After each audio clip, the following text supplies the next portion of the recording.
Hello everyone, and welcome to a very special episode of Experience Kills. I'm your host Ben, and today we are doing part 1 of our E3 extravaganza. And to join me on that journey, the whole crew is here. Everyone is here. Richard, welcome. Thank you. Rob, hello, loving the shirt. G'day. And welcome back, Leah. Hello, and the cat. And the cat, important cat, and cat's on your shirt as well. Some good shirt action going on today, actually, everybody. Bringing the A game.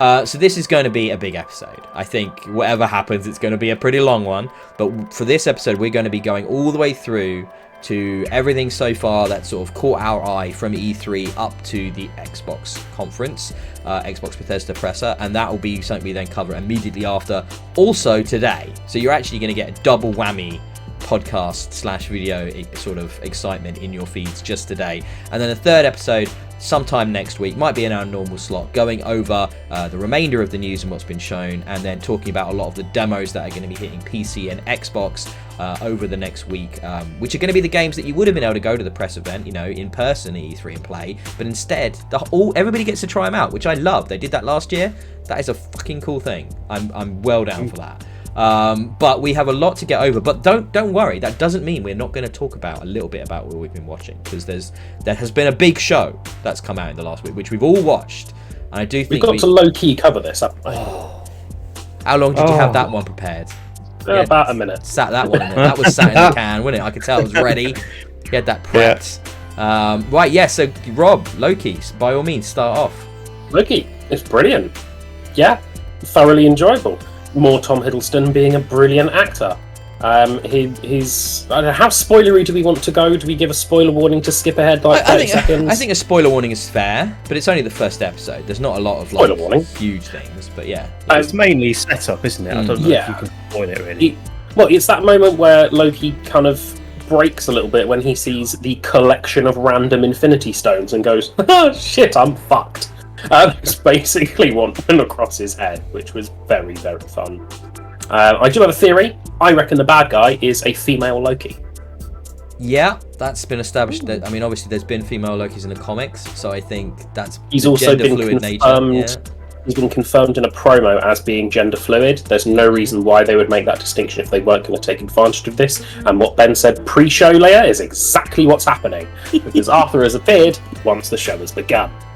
I think they did a great job of sort of resetting the power balance, because obviously up till now Infinity Stones have been this hugely important power MacGuffin in the Marvel Universe, and now we realise actually they're nothing. They're basically shiny pebbles. They don't matter. Like, there is way bigger forces at play, and I think if you're establishing a new status quo, this show is going to do a lot of heavy lifting for setting up this phase as it goes forwards. My other thing that I really enjoyed was, how do we get Loki from the invasion of New York to the character point we want him to be in from when he was killed in Endgame? We do it by getting him to watch the highlights of his life and how he changed due to that. And I thought that was a remarkably succinct way of moving that character into the position they wanted him in. And now I'm very excited to see. You know, it was just a lot.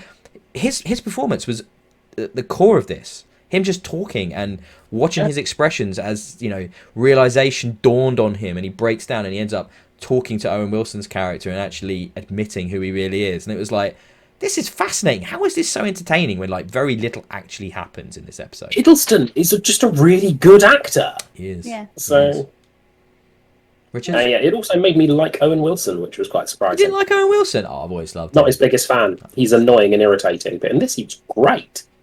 He normally takes on irritating roles, though, to be fair, doesn't he? And this one isn't.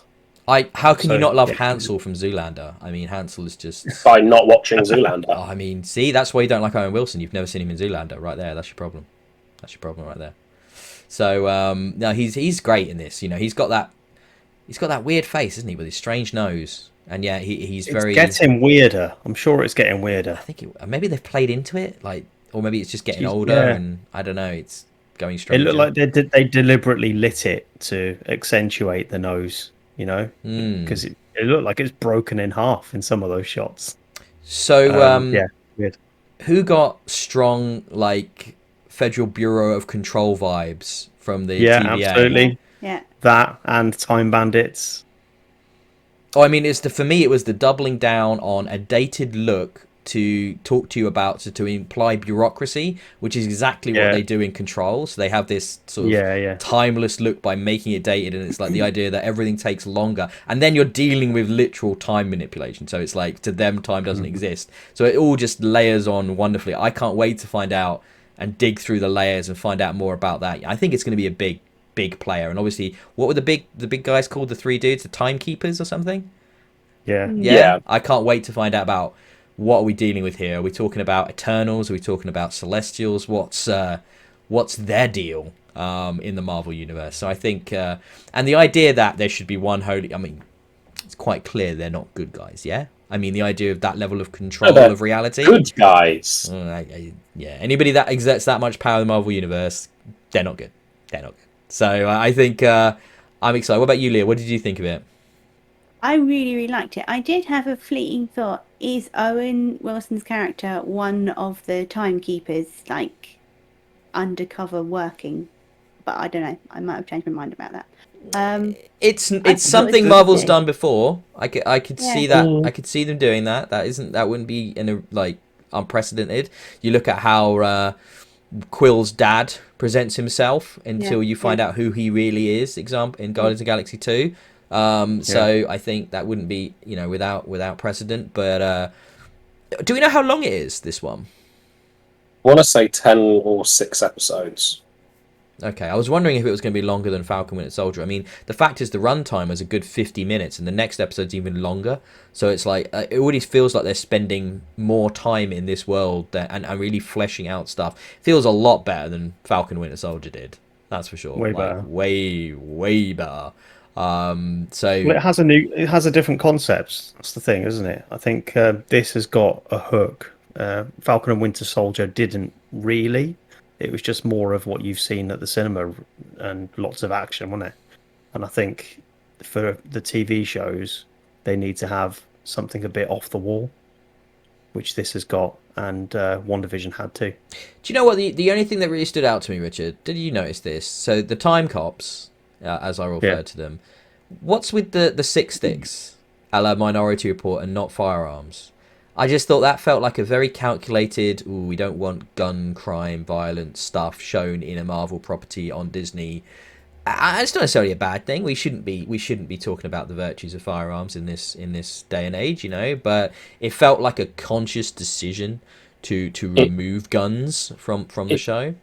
I don't know if it was that. It felt more like they didn't want them to be portrayed as too militaristic, because they're more of a police force than a military.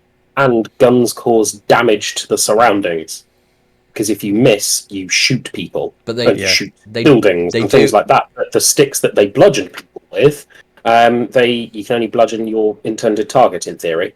However, they do have a MacGuffin grenade that resets the time stream when they set it off. So I mean, it doesn't matter if you blow up buildings, because you have MacGuffin grenade that can just reset everything. So I mean, all that matters is that Arthur is holding my thumb with his paw. Oh, so cute. But no, I dug it. The bureaucracy, the look of it, the performances, just more of that, please. Keep it going. Keep it going. 5 more episodes. There's 6 in the series, so it's quite short. Yeah, short, snappy, and probably a very strong storyline. Ow, claws. I think people as well keep acting a bit strangely about this, because they're kind of, Marvel are making a point of saying they're not going to be season 2s of these shows. And people are being very strange about, but what does that mean? It's like, well, guys, think of them as movies. They're basically stretched out movies, aren't they? That's the new model that Marvel are taking with these, which is fantastic. They give you, because let's be honest, you wouldn't have got the scenes we got in this episode of Loki of just him and Owen Wilson chatting for quite a while in a movie, would you? There's no way they would have stuck on a scene like that for as long as they confirmed all of them as single series runs? I know they confirmed that for WandaVision, because they wanted to enter it into a war, so it had to be. Falcon and Winter Soldier has been confirmed as well, and also they're talking about how Hiddleston has said, well, they've not asked me to come back, and there's no deal 2 there's no season 2 on the table at the moment. But I think it's the same thing as a movie. You think about it, right? So they need to look at how well these things do. They need to look at if there's a narrative reason to bring them back to do another show. Exactly. But what's more likely is that the property evolves, so it ends up being something different. So you can't just call it Loki season 2. So That's the whole thing. That they exist to bridge the gap to the next thing, don't they? So you can't really have sequels to all of them because they lead into the next show or the previous movie. There's a connection there for all of them, so it doesn't make any sense to just sequelize constantly. As a big fan of TV and genre TV in general, I think this is a fascinating model. That we've never seen anything like it, and it's completely new. And you can see why people who are TV fans and stuff are having trouble comprehending like this new model. But I think that's exactly it. And I think it's absolutely mind blowing that they're doing something as brave and experimental as this. And I can't wait to see what the future holds. It's almost like, well, do we need movies in the Marvel Universe now? Yes. Don't we just want these? These are great. That like gives us more time with the characters. The budget's really good, so it's not like it's cheap. So, you know, look, I mean, the special effects in this episode, like, you know, the city you get to see and just the general effects of the teleportation, the time stuff, and all of that looked like a movie. It looked incredible. Like, I mean, I'd imagine the BBC are very worried about things like Doctor Who and be like, right, Christ, how do we find the $200 million the budget BBC have plenty of reasons to worry about Doctor Who, and Marvel is not one of them. I mean, it is now. I think it's definitely going to affect, you know, you look at something like Loki, which is definitely in Doctor Who's wheelhouse, and they're going to be like, well, how the hell do we stand up next to that? How on earth is Loki in Doctor Who's wheelhouse? It's all about time travel, mate. Time. It's all about Just because something's about time travel doesn't make it comparable to Doctor Who. Yes, it does. Loki, the whole thing is comparable to Doctor Who. One episode over Doctor Who. Dude, it's totally the same genre. Yeah, it's 100% the same pissing grounds as Doctor Who. It's an action adventure science fiction procedural drama, which arguably is a fair amount of what Doctor Who is. It's all about time travel, mate. So just because it's about time travel doesn't mean it has to be. Are you trying to defend Doctor Who or shit on it? I can't. No, tell. I'm trying to say Doctor Who's down here and Loki's up here. Oh, no doubt. But it's like doing a whole new thing. But the it's not a whole new. They've got bigger problems on Doctor Who to worry about than Loki, I think. Well, you just don't like the female Doctor. I understand. You're one of those guys. Let's move on. Don't you put me in that little bucket, because that's how the internet hates people. She did a very competent job with poor writing. Same as Capaldi, who did an excellent job with poor writing. You've watched most of the. You watch a lot more Doctor Who than I have. All right, fair dues. Yes. Right, let's. Should we move on? Shall we get? I mean, I know you've got other stuff on your list, guys, but shall we get? Do you want to talk about stuff, or do you want to get into the games? No, let's get into games. We've got lots to talk about. Lots to talk about, don't we? Right. So to give you guys a little rundown in the way we're going to handle this, we're going to hit the shows in order, but then we're not necessarily going to break down everything we saw at the shows in order or anything like that. We're going to talk about the things that have stood out to us, our highlights. I have bombarded the boys with links for the last few days of trailers. They've done a remarkable job watching everything. Rob's got notes, Leah's got notes, Richard is a steel trap, so nothing leaves the brain once it's in there. So let's start with the kind of, it wasn't really a show, but I do want to touch on it because EA don't have their proper thing until July, and we're actually going to get some gameplay of this at the Xbox Bethesda show, but we got the reveal trailer for Battlefield 1942, which is what kicked us off this week. I personally loved 1942 or 2042. Sorry. You're right. That would be a very different game, wouldn't it? I was right to say, when did it get to the Second World War with Robo-Dog? Well, Loki's involved, and he's time-travelled all of these machineries back. That's what's happened. So, no, it's 2042. I apologise. Yes, 2042. That's the last error that we'll get in this show. Everything else will be factually correct, I promise. So, 2042. I loved the look of this trailer. I thought it was super well cut together. The fact is that everything we saw, while it was cinematic, it was in-engine footage, and it was all Battlefield moments, all stuff I've seen when playing this game, or like seen videos online of, at least. You know, I flipping loved it. I'm so hyped for Battlefield 2042. It looks incredible. It did look great. I mean, what stood out to me was that because there's no campaign in this one, it seems to have been cut loose a little from the seriousness of the previous games, and they were able to show those ridiculous Battlefield moments that you get in game, like jumping out of a jet with a rocket launcher, taking down another jet, and then landing back in your own jet. That's nuts to see them sell the game in that way, but that's what Battlefield is, isn't it? Yep. they're the moments we all wish we could do, but probably will be just happy if we get a decent kill streak. But like, you know, they do genuinely happen. The other one for me was watching the helicopter getting taken out with the quad bike. I was like, yep, I've seen it myself. I've seen it happen in the game. And I think whenever I've reviewed a Battlefield game, I remember reviewing Battlefield 1 and talking about how I remember I was like a moment where I was like charging away, I was being tracked, and the blimp's coming down and it's crashing behind me and it kills the guys that are chasing me, and somehow I get away. And it's just like these emergent story moments that kind of mean I don't think I need a story in Battlefield games. I don't need single player. That's not why I'm there. I am there for 64 on 64 multiplayer, which is what we're going to get in this 128 player matches on the current gen of hardware and PC, and then reduced to 64 in the old generations. And that's just going to be. It's just going to be epic. I can't wait. I don't need a there's no battle royale mode they've said either. No Warzone equivalent yet. Anyway, they might do something after release. It's always possible. I suspect they'll add. But I'm not sure that's what they're about. I think they experimented with that in the last one, and it wasn't really that popular. And I think what we're seeing with this, they're going to try and bring story from like environmental storytelling, and the world and stuff, which sounds quite interesting, which we can touch upon. But they're also going to do specialists, which are going to be the siege-like hero characters that are going to be in the game as well. Whether or not there'll be unlocks, characters you can use, characters that'll be on your team or AI or whatever. I imagine there'll be like power-ups that you can use in game, maybe on cooldowns, kind of like the way Battlefield, Star Wars Battlefront does it with the high-level characters and that, where you get to be like a purge trooper and stuff. I would imagine it'll be something like that. But I'm super up for this. This is gonna be fun. This is like that, 2042 climate change caused war. The main factions are going to be the US and Russia. We always love it when we fight, the US fights Russia. That's always good times. And also a third group of displaced people that have been caused by the disaster. But they made a point of coming out there. The devs have said, look, it's not political. That is the most stupid statement I've heard. We're not taking a stance. It's not political. No commentary on climate change. The whole sudden thing is about what's happened because of climate change. I mean, really? That's like saying a Formula 1 game has nothing to do with Formula 1. Yeah. Well, I suppose it can't be political in the sense that they aren't saying anything.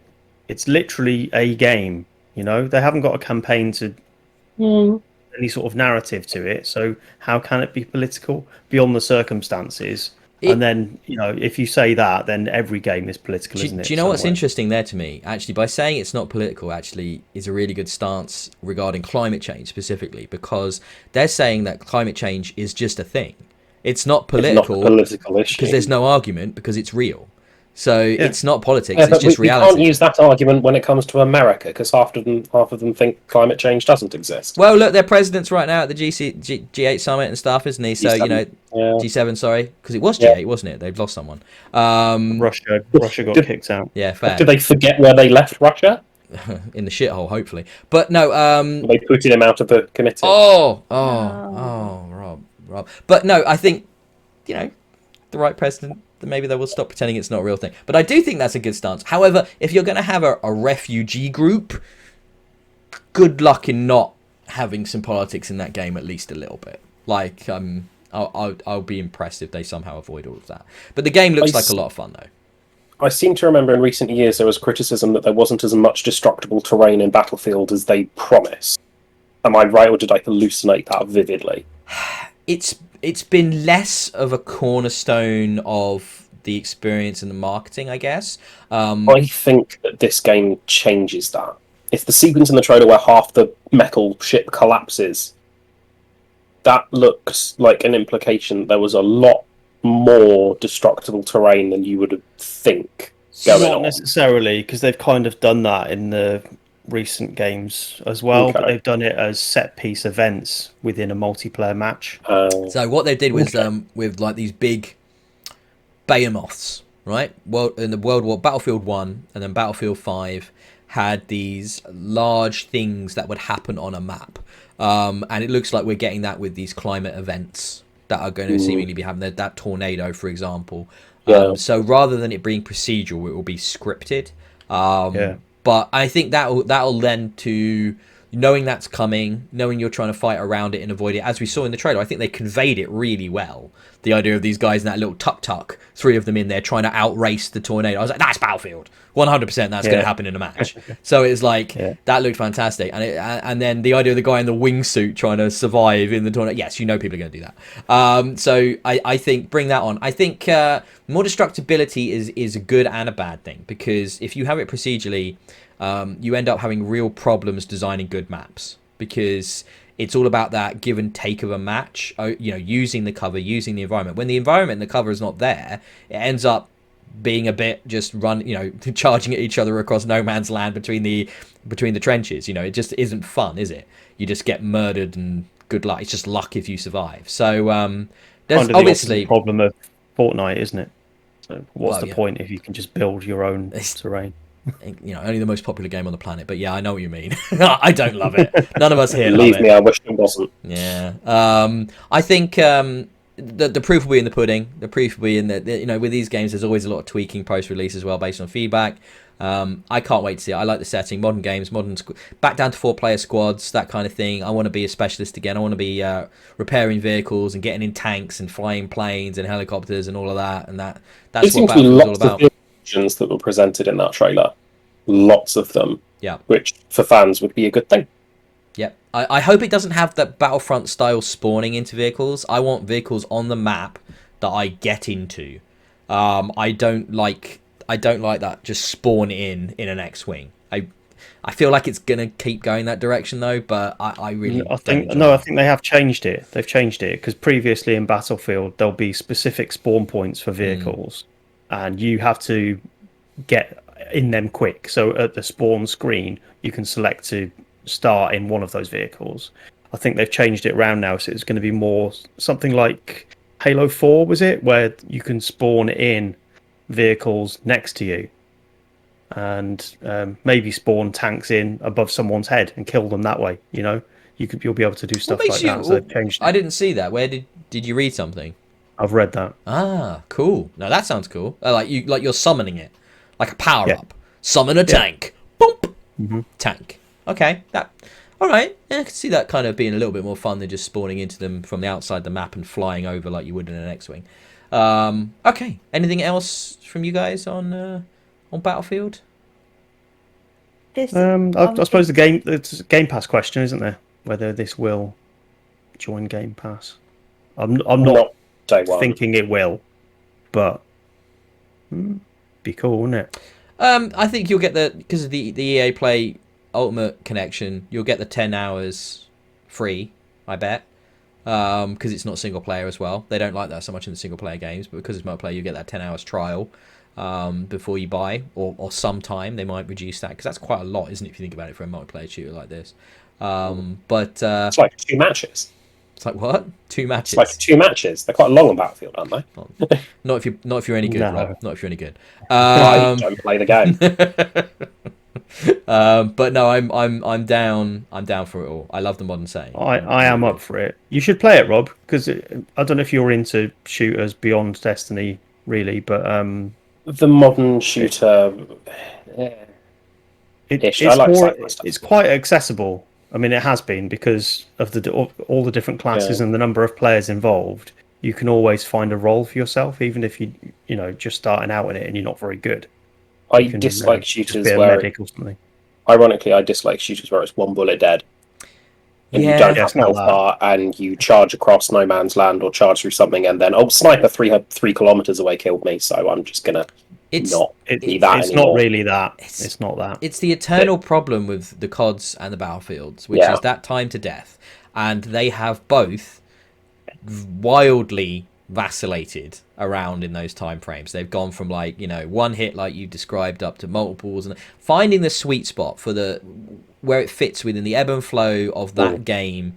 Every one of them is different, because they've all got different types of guns and settings, and some make much more sense than others. So that's the secret sauce about multiplayer games like this, and having you come back and find it fun. It really is, because you don't want the skill to be negated, and by powers and lots of health, but you also don't want it to be so serious that it's not fun, and that is really hard to do. So that'll always, the proof is always in that.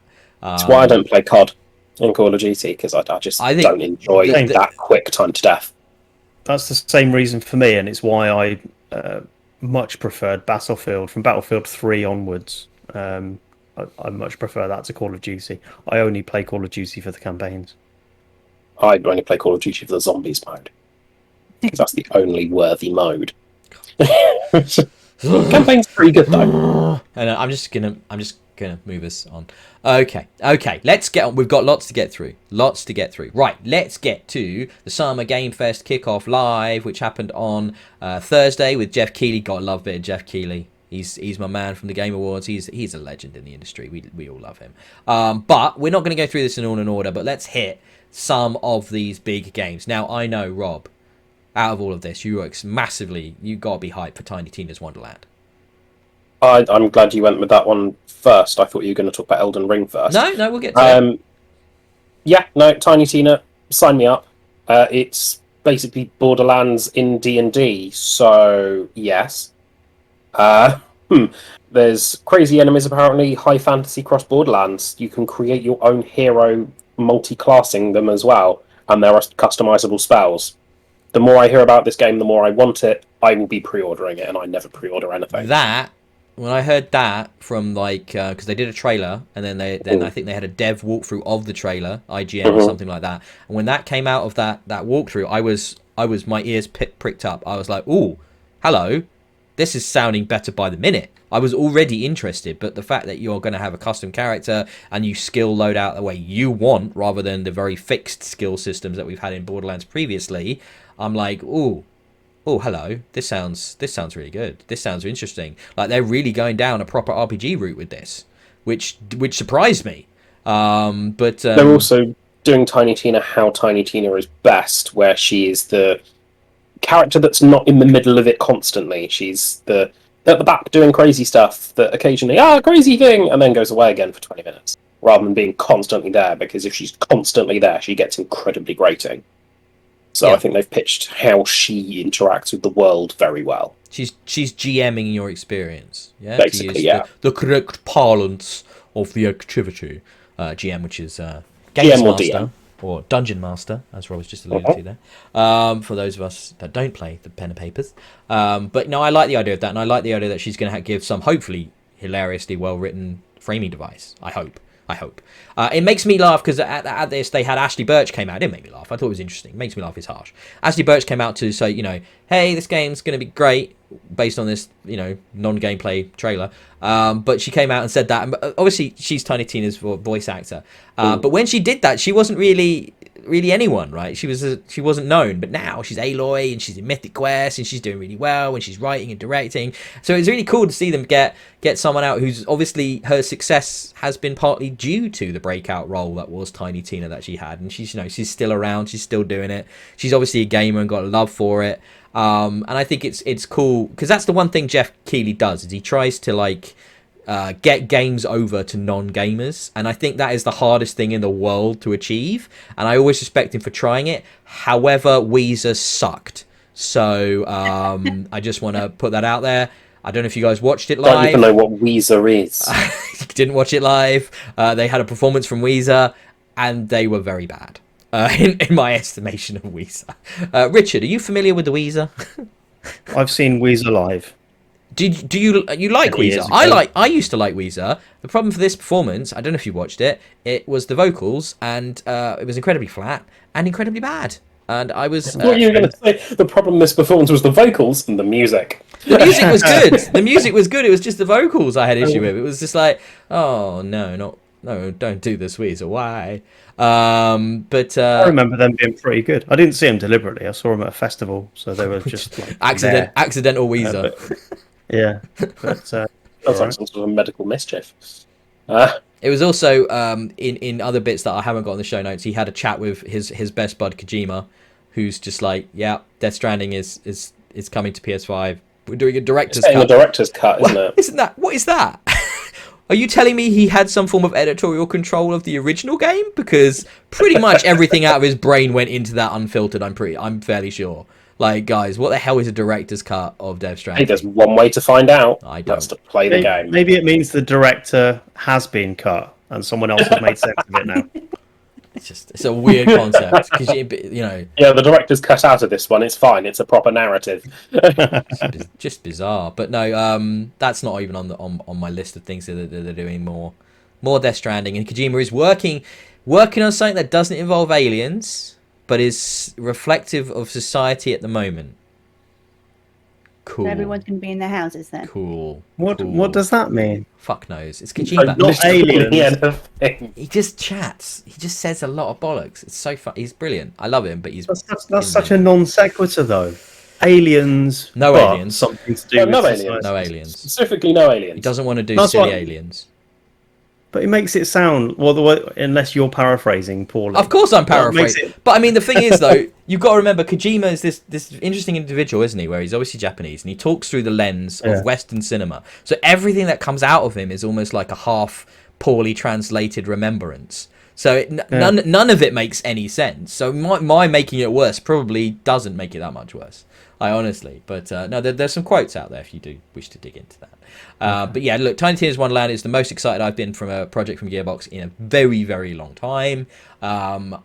It's interesting because there's some negativity around Borderlands 3, but I find that the fans of that series really, really like it.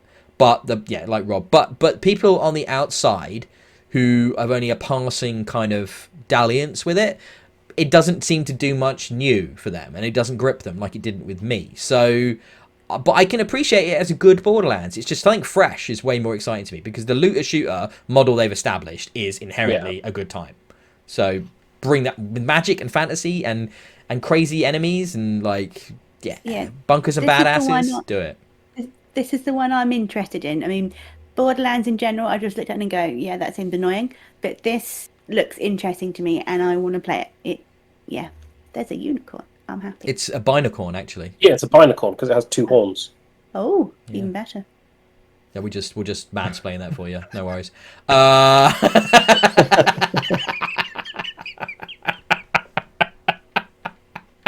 It's called Butt Stallion. So that's Gearbox humor right there, summed up in one name. And that's why Richard's got his head in his hands at the thought of it anymore from them. You've not said much about that. You're not excited for Wonderland, Rich? No. Well, I'll tell you where I dropped off. I enjoyed Borderlands 1 and played lots of it, actually. And then Borderlands 2. I think it was around the Tiny Tina missions that I stopped playing that game. And I've not played a Borderlands game since then. Why? So just found it irritating. And it just made me think, actually, I don't like the characters in this game, do I? And I just never went back. The Annoying. the Bunkers and Badasses DLC, the Tiny Tina DLC, Escape from Dragon Keep, it's very Marmite. It's very Marmite. I find there's very few people in the middle on that one. I'm with Richard. I definitely fall on the this is more irritating than fun side. I think it was too much of that character almost, and it just became a bit overbearing. Then you probably are not going to like this game. I think that DLC, but gay. Yeah, but no, I'm not sure it's going to be quite like that. I think they've listened to that feedback and they're going to try and they're going to temper it, because that's why you have your own characters, and you're going to have Andy Samberg and Will Arnett in there as well as characters. Will Arnett, I believe, is going to be the villain. So that's. I think there will be a balance. I really do. Maybe like what we just got with Biomutant. If you find the narrator annoying, you can just turn it off. So they've just patched that in. You can just turn off the narrator. So maybe we can just turn off Tiny Tina. She wouldn't. They will never do that. Tiny Tina wouldn't tolerate that. She'd be. Oh no! Her name is in the title of the game. Yeah, she'd be coming out. Yeah. She's going to be a fixture. I'm curious. So we've done Rob's one. Let's do Richard's one. Elden Ring, Richard. Tell me why. That's my one, is it? Come on, you're not hype. I thought that was a given. That was going to be a Richard game. That was like, this is a Souls-like. George R.R. Martin looked incredible. Like, even as a non-Souls guy, I thought that looked incredible. I thought you'd be hyped, no? Weirdly, no. What's going on? I kind of thought I would be too, because I like the Souls games. I don't play them like really deeply. I don't think I've finished one. So I finished Demon Souls. I finished Bloodborne, but the others I've kind of got halfway through and thought that's enough. That's enough from software. Stop. That's enough. No, I do really like the games, but I suppose I was expecting something that looked a bit different from this, because we've had Sekiro, which takes that Souls style and puts it in a bit of a different universe. And I was thinking, because this is going to be a fresh IP, we've got George R.R. Martin involved, there'd be something that marked it out. But to me, it looked like another Dark Souls game. There wasn't a lot to set it apart. And I didn't think it looked incredible either. I mean, we've just seen the re-release of Demon's Souls on PS5, which really is a looker. And I didn't think this was on that level from what we've seen so far. And it just felt a bit like the boss design and the character design was too much cribbed from previous games, and it was almost a bastard son of what's come before it. I can sort of see where you're coming from. However, to me, it looked more like a mashup of all the best bits of Sekiro, Souls, and Bloodborne. Like it was a combat, like the speed of Bloodborne, the mobility of Sekiro, the boss design of Dark Souls. It's kind of like that they were taking like a greatest hits in a way, but I can totally see why that's kind of what I'm saying. Yeah, we're not saying anything different. I wanted a different hook for it. That's why I came away from the trailer as well. It's like, okay, so this is exactly what I would expect from Software. Yep. You've hit every note that I knew would be here, and the additional procrastination from George R.R. Martin. You know, like exactly what I thought this would be. Whenever you get a name like that attached to a project like this, you always have to wonder, how involved were they really? Was it literally a one-page treatment of a concept, or did he really get in there and design the world and help flesh it out? I'm really curious. When there's a man who can't finish a book to save his life, and it's like, is he really involved in making this game? Completely on purpose, though. He's not finishing that book very much on purpose. Well, because he's terrified of the reaction, I suspect, and that'd be his cash cow probably done. And the last season Game of Thrones, he's waiting for everyone to forget that. Anyway, I mean, so what about you, Leah? I mean, you were kind of interested, but you're worried it's going to be too hard, aren't you? Yeah, I've never played a Dark Souls. I've always been, that looks a bit, but this looked interesting. I liked what's the tarnished? Is it a werewolf? What's going on here? But if it's too hard, like a Dark Souls game, then I'm not going to play it. They aren't too hard though. I think that's obviously the mythos that's sprung up around the series, but they're doable. They are doable. It just doesn't suffer fools. If you're going to run around and it's about kind of rewriting how you think about a game a little bit, isn't it? It's about changing how you play rather than it being difficult. So it's like that rewards patience and timing rather than just weighing your health bar against the enemy's health bar and being confident that you'll make theirs disappear before yours does. So it's not like a bullet hell shooter, is it? Where if your brain isn't quick enough, you're just not going to do it. Dark Souls is achievable. Yeah. I have patience, timing maybe not, but I might give it a go then. I want to check it out because I like the idea of a greatest hits. As someone that hasn't played Souls games to death, I think in a way this could be my entry into that a bit more. Though I've said that before. Obviously the Surge games come to mind for that, and that never really got me hooked. Though they're my favourites. I do really like the Surge 2 and Surge 1. But we're seeing more and more and more, and we'll probably touch upon a few more of these as we get into the PC stuff soon. But there's a lot of games that are coming out which are scream Souls-like. Like that, they're so heavily inspired by this type of game because it's the hot thing, you know. And it's the same thing we saw around first-person shooters in Doom, and we saw with third-person platformers in Mario 64. And it's always what happens in this industry is that people then want to copy the hot successful thing, and you just have to hope that they bring something new to the table. And it's interesting that we might be seeing here from Elden Ring that even From Software aren't bringing anything new to the table anymore. And it's like, okay, we had the copy Dark Souls phenomena yet. I thought that's what the Surge was. Yeah, no, really, still. Yeah, that happened around Dark Souls 1 and 2. It was probably more around 2. Still happening. Because there's not been anything else to replace. The other one that's been happening at the moment, obviously, is Battle Royale games. So they're the two hot genres. But yes, it's cycle. These things will fall off, and there'll be something new. And There's always something on the horizon, but it's just that it requires that thing to hit that one game to hit that critical mass, and then all of a sudden publishers start telling their teams, "This is what we want from This you." thing.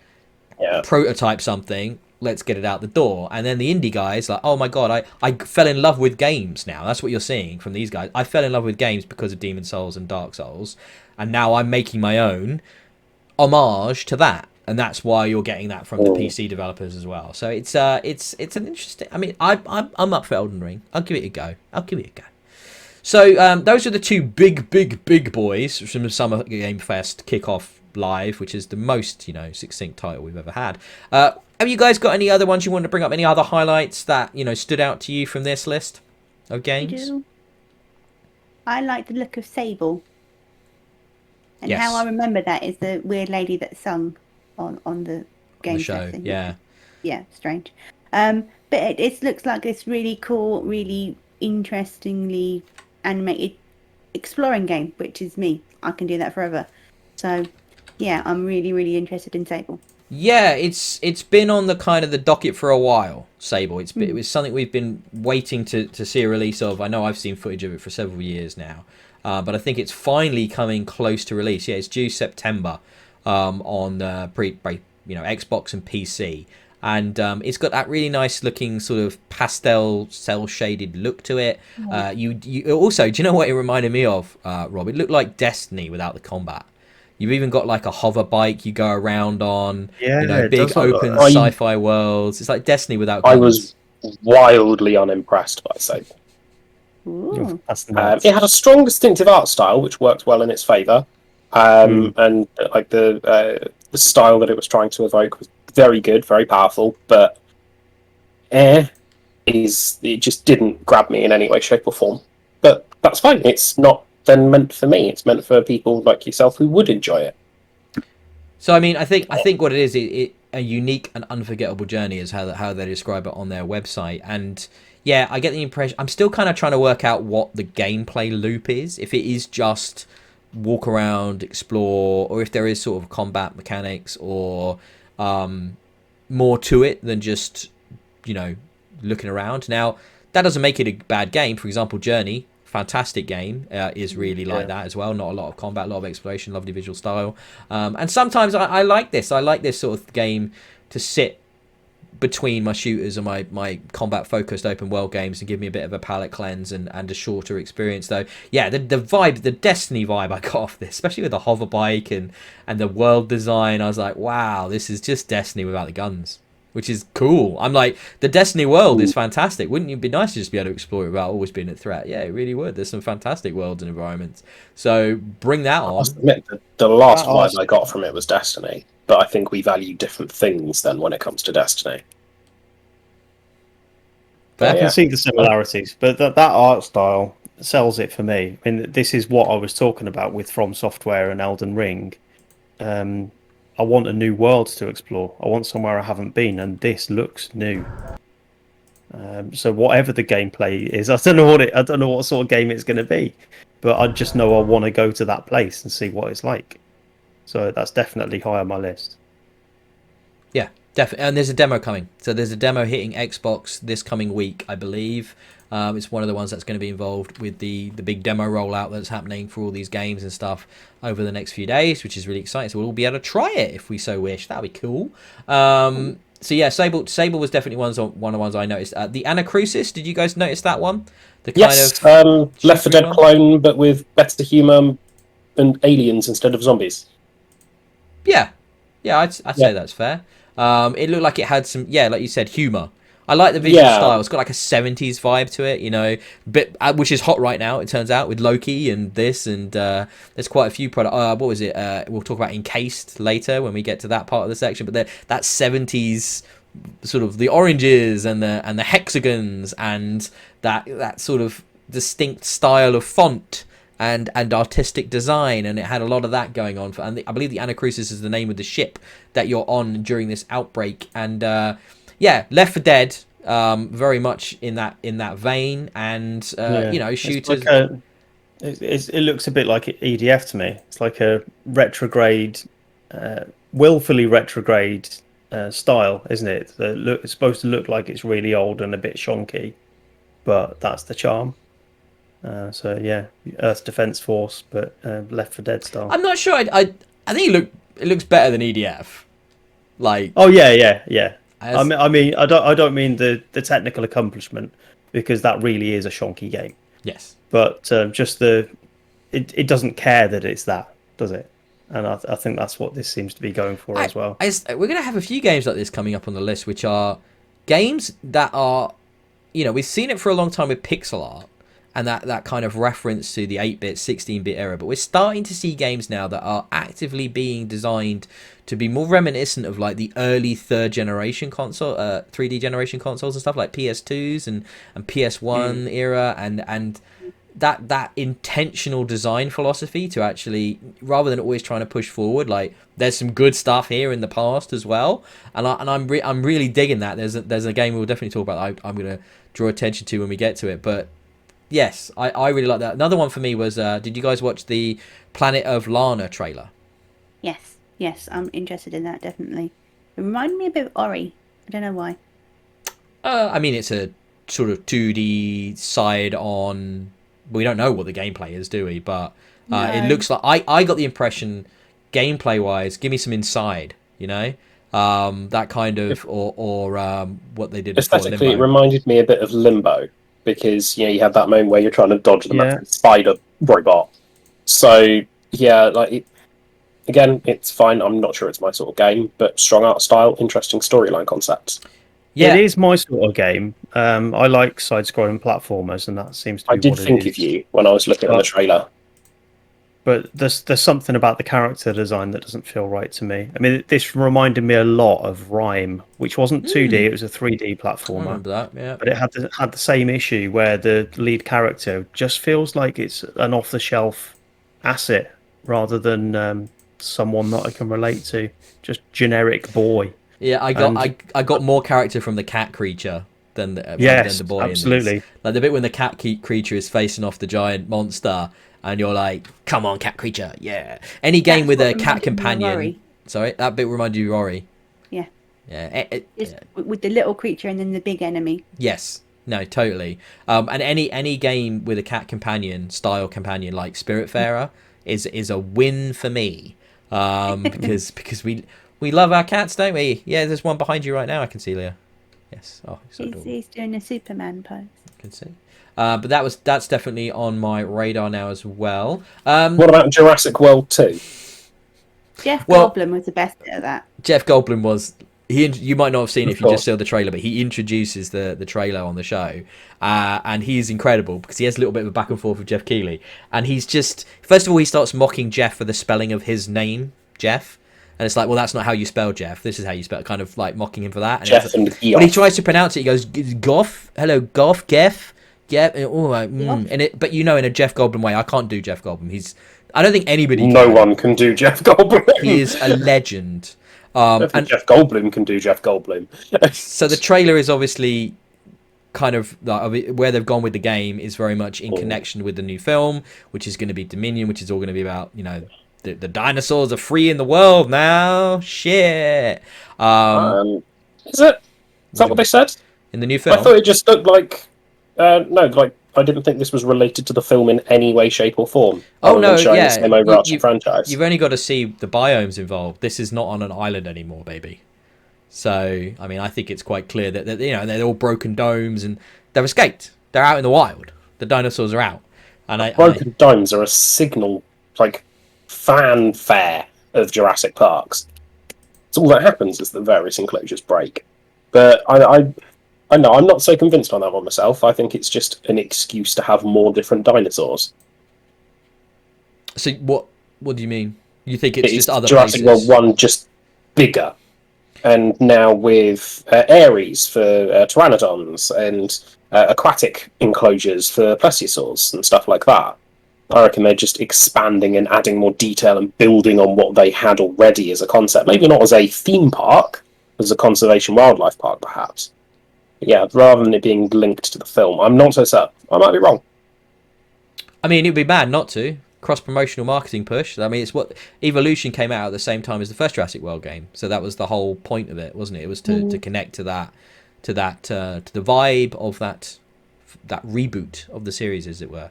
I guess. So I think it will be fairly strongly connected. But either way, I really like the first game. I think it's a really good park builder. You know, it's done really well. They did loads of good DLC for it. Like, wow, they did the Jurassic Park DLC and all of that, and they added in loads of extra stuff and quests. You guys play it, the first one? No. Cool, just me. I want to play this one. Yeah, looks good. Anything else you guys want to shout out? Oh, one, Richard, I saw for you. Did you watch the Dark Pictures Anthology House of Ashes trailer? Yeah, I did. No, that's a funny series for me because I've bought them both, the previous two ones, and I've barely played any of them because they're supposed to be co-op games, aren't they, for you and a partner to play through together, or at least you can play them that way. So that's the reason I bought them, and Sarah hasn't been that interested, so I haven't played them properly yet. But the striking difference in tone with this one, this House of Ashes, my immediate response was that they've gone a bit Aliens with it. So you know how Alien was all about the horror, the suspense, the tension, and Aliens was much more about action and visceral horror. Yeah.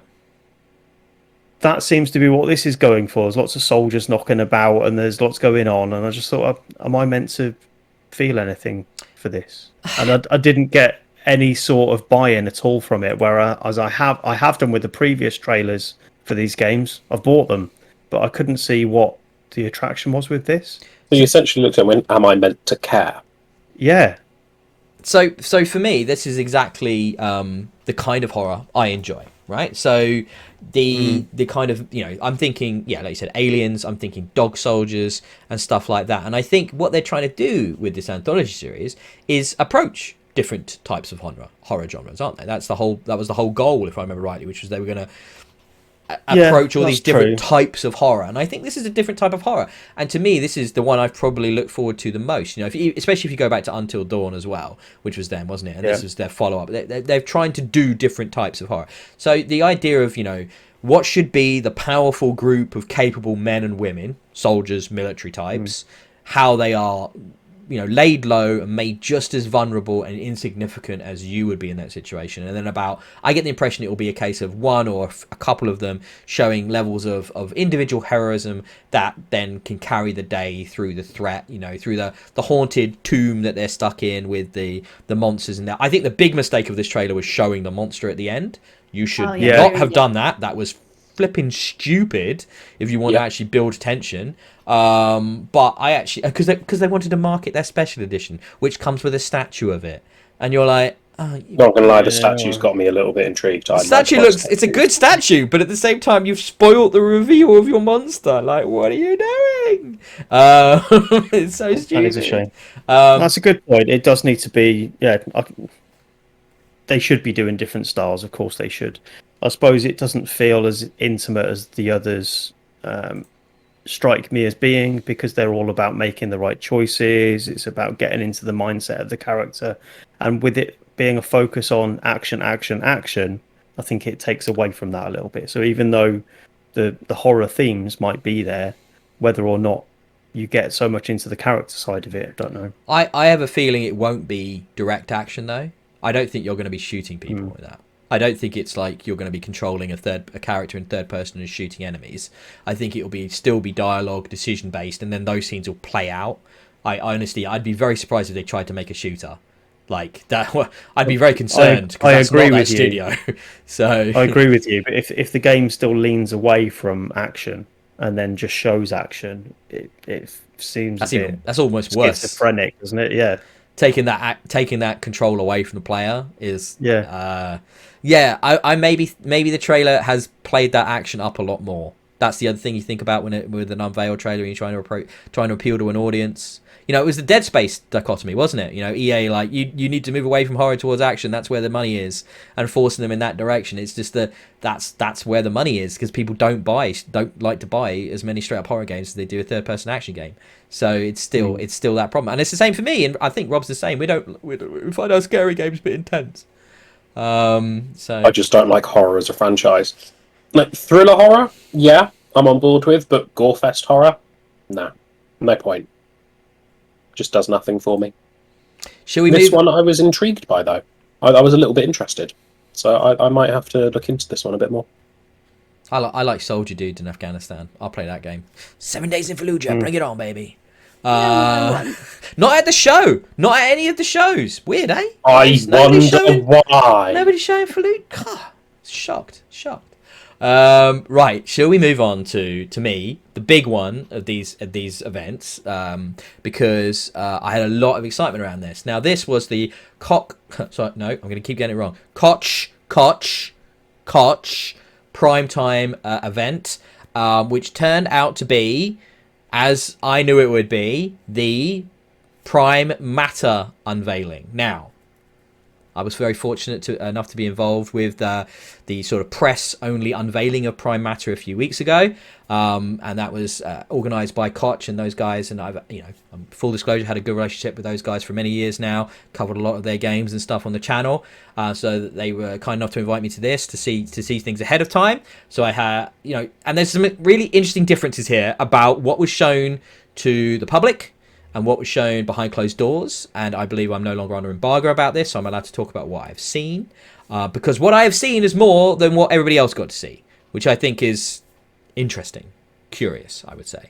But the first big thing we want to talk about is Prime Matter. It's a new publishing label under the KOCH umbrella, sitting next to things like Deep Silver, which of course have got the games such as Saints Row, and I've forgotten the other one. I mentioned it earlier. Dead Island, thank you. And now Prime Matter sits alongside that. And to me, the kind of, they want to be a premium publishing label, but I think where it's sitting is this dynamic kind of double A space, where it's a publishing area which is currently really underserved in the gaming community, where we've got a lot of big AAA publishers, EA, Ubisoft, first party providers come to mind, and then you've got a lot of indie games, a lot of people kind of pulling themselves up by their bootstraps or partnering with someone like Tiny Build or Devolver to get their stuff out there, but not the double A games, right? So the games that have got larger teams, bigger budgets than maybe an indie, but don't have a way in to like getting that marketing push and getting that assistance that they could do with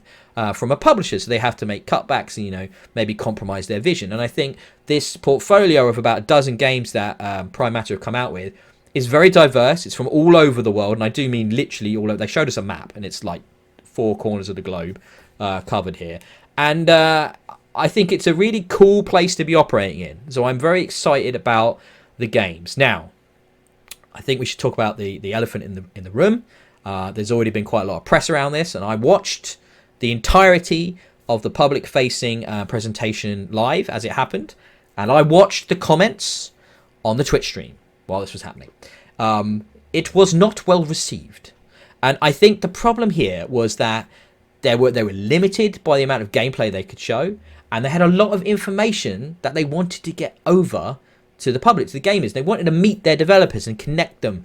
I think the only issue was that it was quite heavily structured, shall we say, which meant that there was a lot of just talking developers without a lot to actually see, because these games are all, for the most part, quite a way out, a good year plus for most of these titles.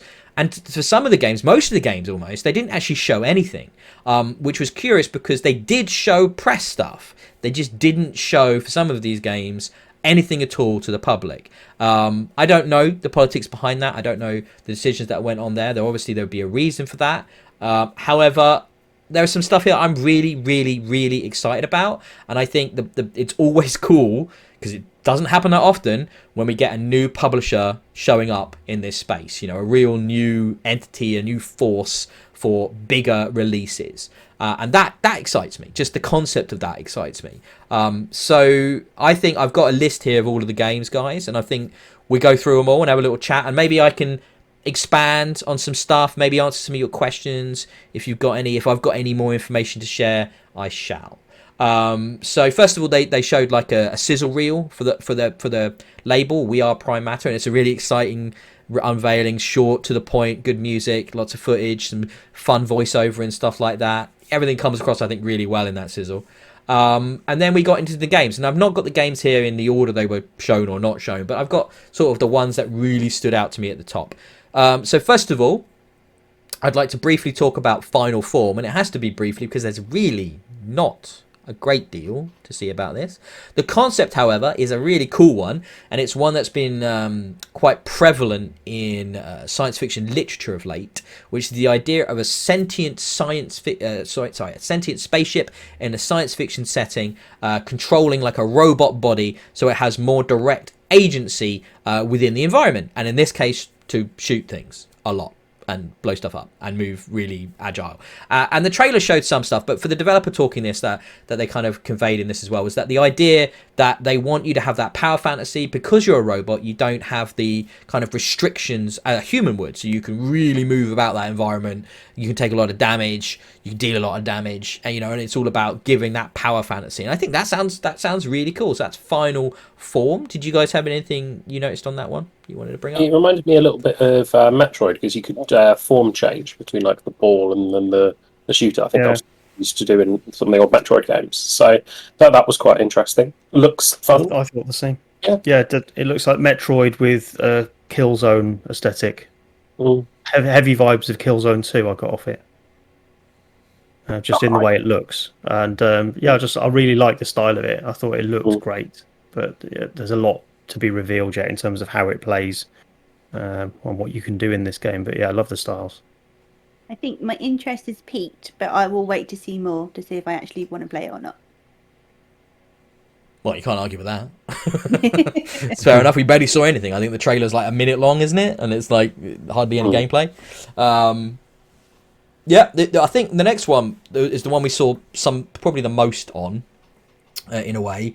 I saw a bit more of this behind the scenes. That's Encased, which is this kind of isometric, top-down, old-school CRPG look to it. Felt a bit Fallout. Again, we were talking about the 70s vibe earlier. This is the one I was alluding to. It's got a strong 70s vibe, especially in this trailer. The idea that a dome was discovered. Why is it there? Where's it come from? But which kind of group of people are you going to work with to investigate it further? Are you going to be military, criminal, bureaucrat, scientist? What kind of thing? How that way of setting out your class seemed quite fun and different. And I'm lots of different ways of playing it. What do you guys think of Encased? Yeah, I like the look of it. I want to do management. Sit there and do nothing. Get other people to do stuff for you. Yeah, very distinct art style, very cool idea, but it just looks like a bit too much like Fallout at the moment. Like their power armor that they showed was basically a power armor suit from Fallout, which is like a slight tweak. You could put the images side by side, and it would be that meme of these are the same picture. So yeah, it's interesting. I'll probably pick it up when it comes out because it's intrigued me enough. Richard, do you got anything on that? No, I think its proximity to Fallout made me bounce off it quite quickly.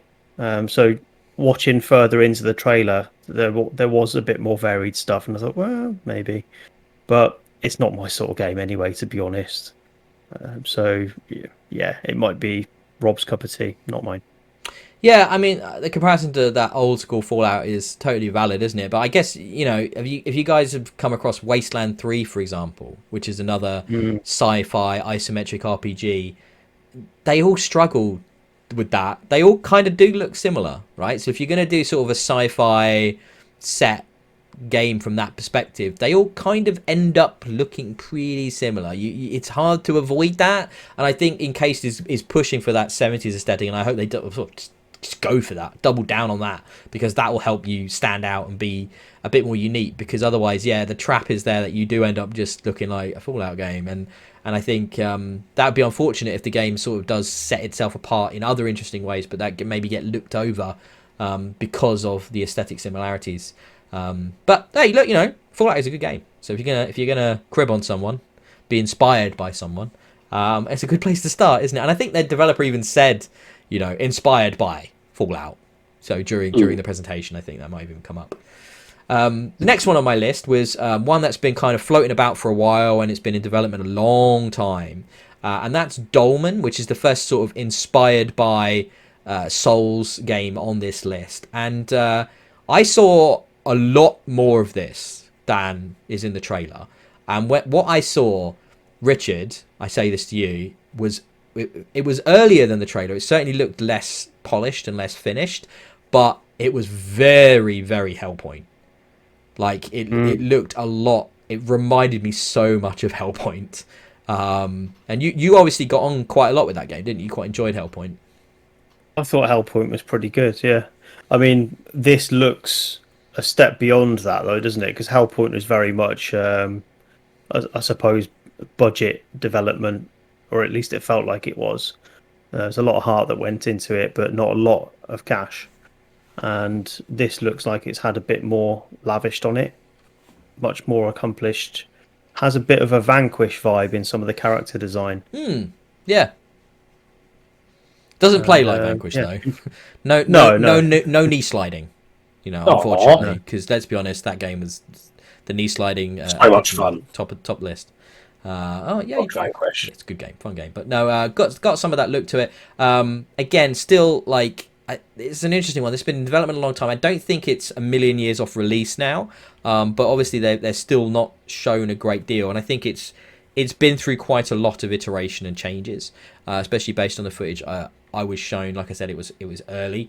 I think they could do with getting out there with more of what they've got to give a better idea of what this game actually is in action.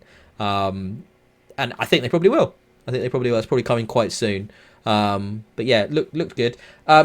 Couple I want to touch on quickly here in the middle, purely because they were kind of conspicuous by their absence of anything, which was Payday 3 and a new Painkiller game. Now, on the presentation to the public, the viewers were clamoring for Payday because it had been teased early on in the show. Everybody wanted Payday. And it was the final thing they showed. And it finally comes up. We're going to talk Payday. They talk to the developer. And then, right, we don't have a lot to show, but we've got this. And then it just pulled out on the face of a guy, Payday mask. You know what they look like. And it was just one bit of art. And that's all they showed. It did not go down well in the Twitch room. I'm not going to lie. However, they were very transparent. They even said in the developer presentation, it was like, we're years, plural, away from this. Like, this is not coming out next year. This is multiple years away. And they just talked about the community, Payday 2 a lot, how big of a success it was. Richard, remind me, there was a lot of controversy around Payday, wasn't there, at one point? Do you remember that? It's like, I think, wasn't it about how they dropped support of the previous game to work on the second game and just sort of left everybody in the lurch? Or am I imagining that? There's something like that, but I can't remember. It was a while ago, wasn't it? Yeah, it was a long time ago. Yeah. I think most people have moved on since then. But there was also, like, I think the other big thing about Payday is, I believe it's heavily microtransaction supported, isn't it? With the masks and all of that stuff. You can buy a lot of Rob no like MTX. Rob angry. Basically, yes. But, I mean, it's hard to say. I like the concept of the Payday universe. I've never played any of the Payday games. The idea of being a criminal in a heist gang, and, you know, it's very much Heat. The famous movie, and, you know, you're robbing banks and armored cars, and, you know, you're the bad guys, and you're trying to get away with the money, and they're splitting it, and then you turn on each other, and it's classic cinema. Like, so if you can pull that off in game form, more power to you. I mean, like, so I'm curious to see what a third one looks like. And then Painkiller. Any kind of nostalgia here? Painkiller got any of you? Any of you back in the day on the PC? Old school PC shooter Painkiller. Really old. Like, this is some of the developers who worked on Doom and stuff worked on Painkiller. Obviously not the famous Johns, but others. Did you ever? Nobody's played them. Just me. Nope. No, don't remember it. Wow. So I'm not a PC guy though. So Painkiller for me had, the thing I remember is the one gun, which fired stakes out of it, and it would impale enemies on the walls behind them. So you could, like, fire up at a guy and he'd go up into the ceiling or the rafters and be, like, impaled and stuck on a stake. Was the stake firing gun quite rare? Oh, yeah. I mean, that would have been such a good joke if you hadn't. No, it was still not going to be a good joke, Rob. So that's okay. Don't worry. But no, I like the idea of firing stakes and just a slab of meat. Oh, that hurt. That was a well done one. Oh, that's leaving a bruise. That kind of stake gun. That'd be funny.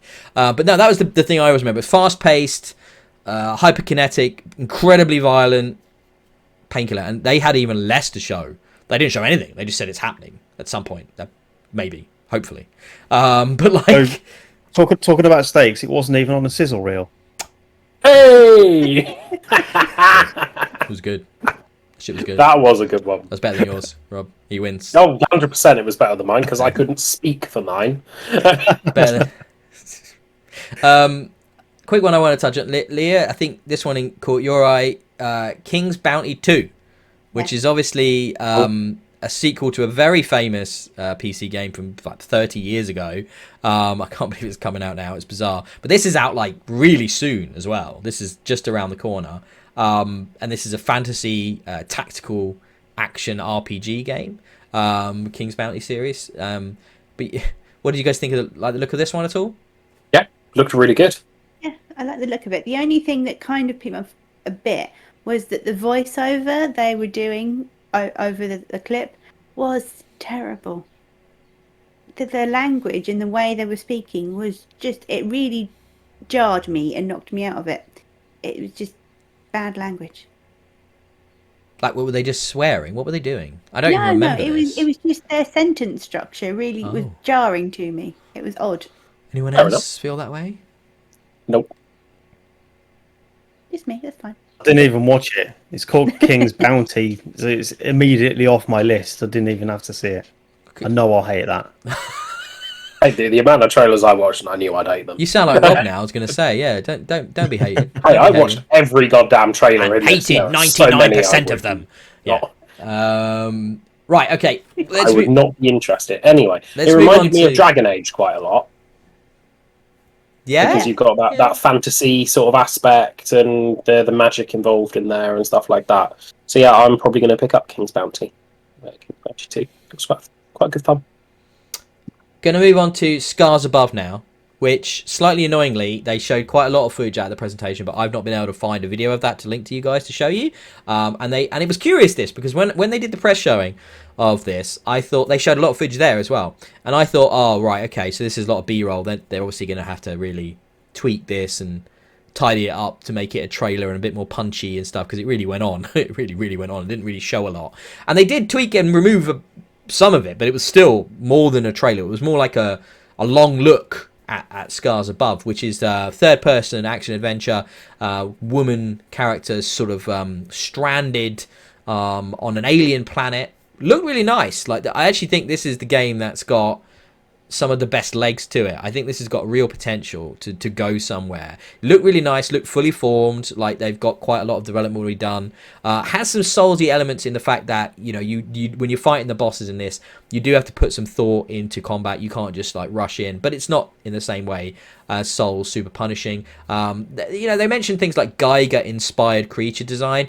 Couldn't quite see that. There was nowhere that level of grotesquerie for me when watching it.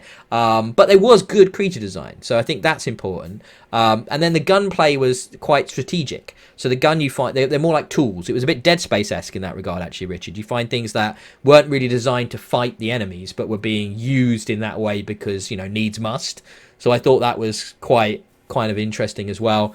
And it's all to do with, like, this is a ship, you know, you're a scientist basically, and you're on a ship that goes to investigate an artifact in the solar system, and then you end up, we don't see what happens, but you end up on this planet trying to survive and craft and scan, and like there's a big scanning mechanic that they really showed a lot of in the gameplay they showed to the press, which is all about when you scan an item, it's not just like one and done. You've got like nodes and different elements that you need to then scan further to compile all the information. It didn't show the gameplay ramifications of the scanning. I'm guessing it will do things like point out weak points or give you upgrade abilities and stuff like that.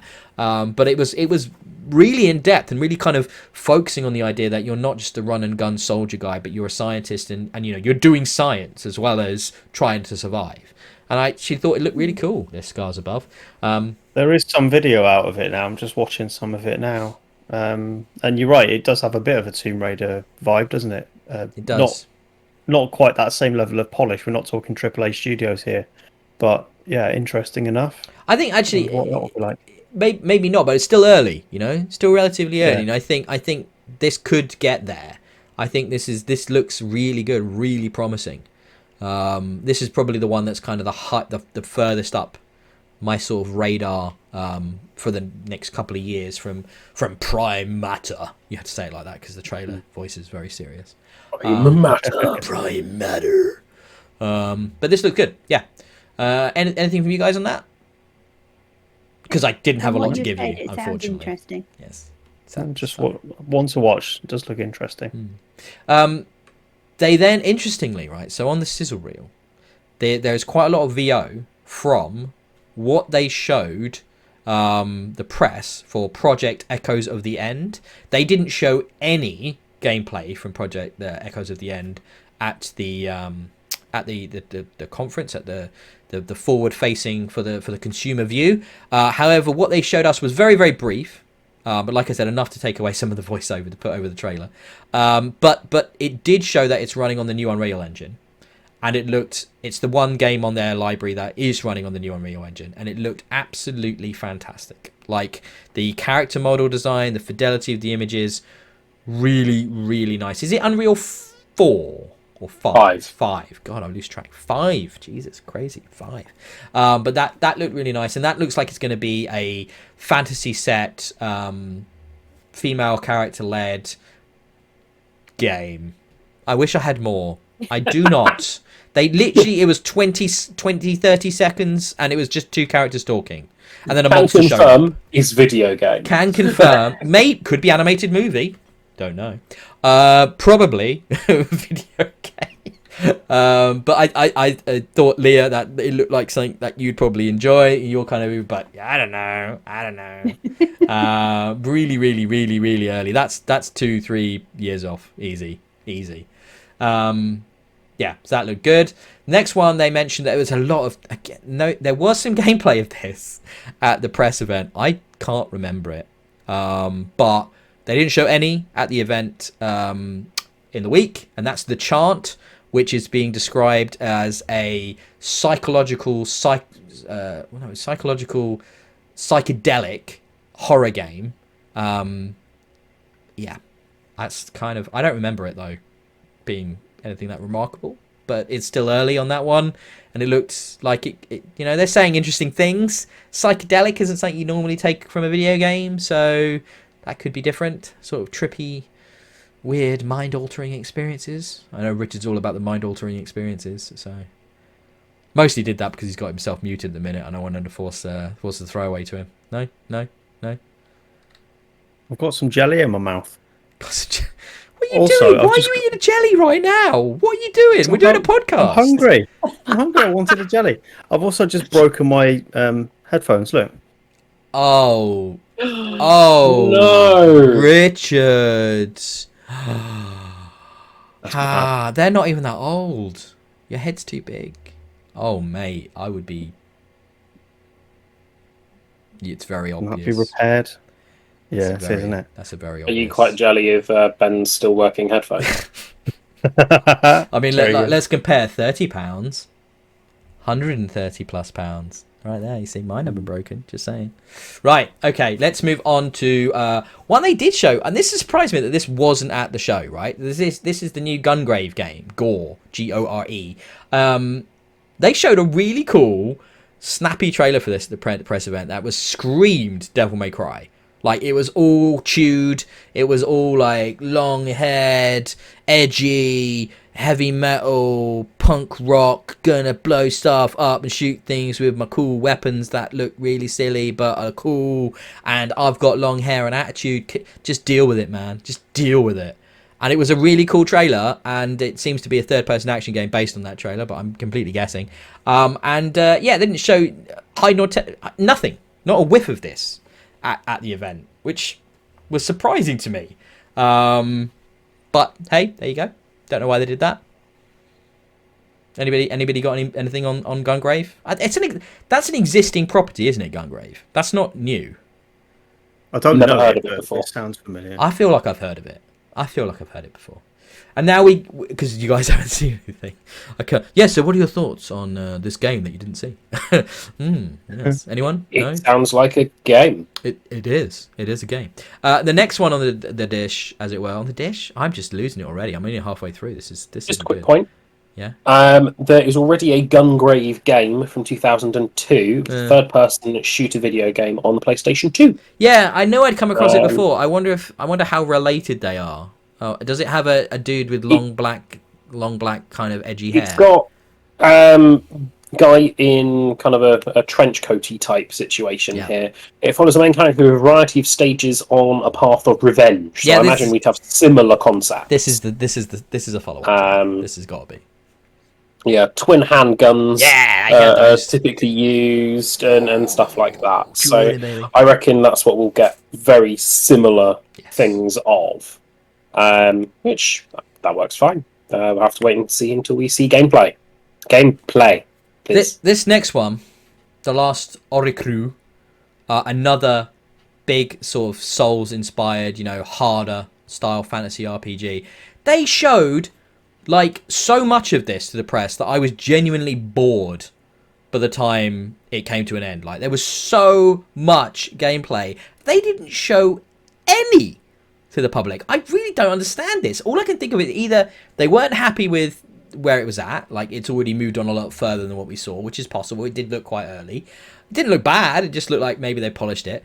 Or there's some kind of release plan they've got in mind and they want to like spread out their unveilings, which makes sense. There's a lot going on right now at E3 because they showed so much combat, so much exploration, early game stuff, mid game stuff. Like they showed loads of this, and it looks like a really good open world, big, expansive fantasy RPG. There's like combat mechanics, there's magic stuff. There's it looks quite hard. It's got it. You know what it made me think of, Richard? Lords of the Fallen. So there's your touchstone if you were wondering. We'd already referenced their other games, which was the Surge. Yeah. So Lords of the Fallen, that fantasy Souls inspired, but not as hard as Souls, but like in that direction. I think that was his main criticism. Combat. Lords of the Fallen, wasn't it? Well, that was too easy. Yeah, it was an absolute piss take. Well, I mean, if you're in the mood for a Souls game, it's considerably easier than that. Yeah. So I think this could be the sweet spot. I don't necessarily always want that Souls level of challenge. So if you give me a game but with rich, diverse combat mechanics, which actually require you to think, kind of like playing The Witcher on hard, then I might be interested in this. I mean, I would say the last Oricru, the setting and the kind of the lore felt a bit generic, but at the same time it's still very, very early. I think it's quite a way off this one, but they've been working on it a long time. Like I said, I'm very surprised they didn't show at least some gameplay for this. Be really curious to find out what the plans are there. Hopefully, if you're listening, Prime Matter, let me know. I can keep it secret. Let me know. I can keep it. I'm good for it. I'm good for it. But you guys got anything on? Well, you didn't see anything, did you? I've shown you a screenshot, but that's basically all I've been able to show you. Yeah. So. Pretty screenshot is pretty. Last Oricru. Yeah. Okay. Gameplay, please. Should we move on to the last one from Prime Matter?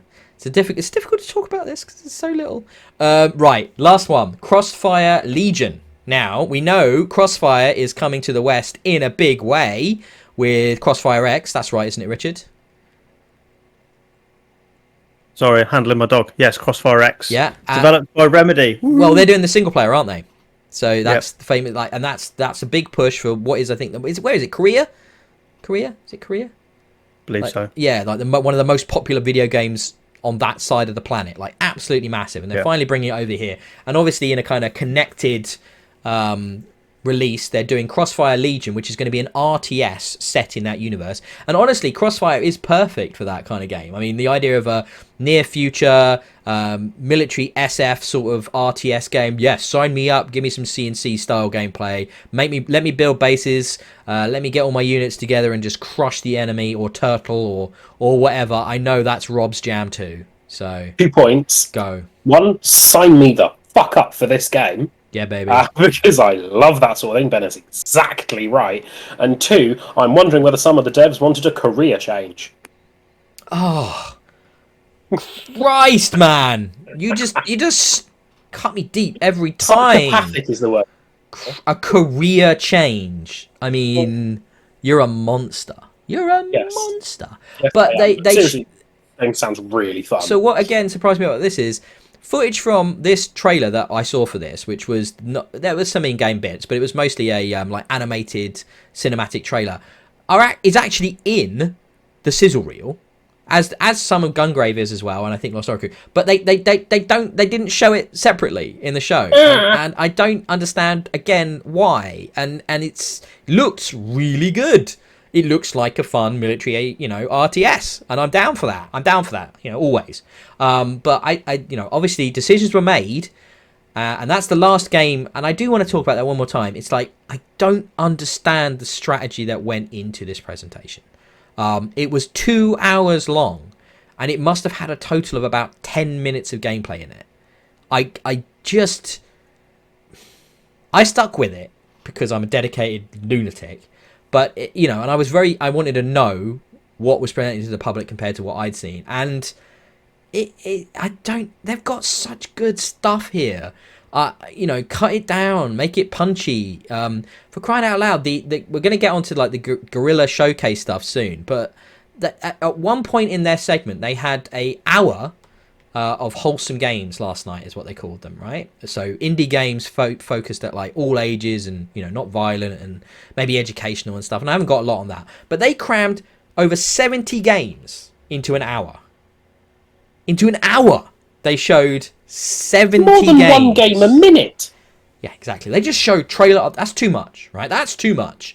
But there is a middle ground here, which you could find, right? 30 games in an hour. Time to gaming ratio.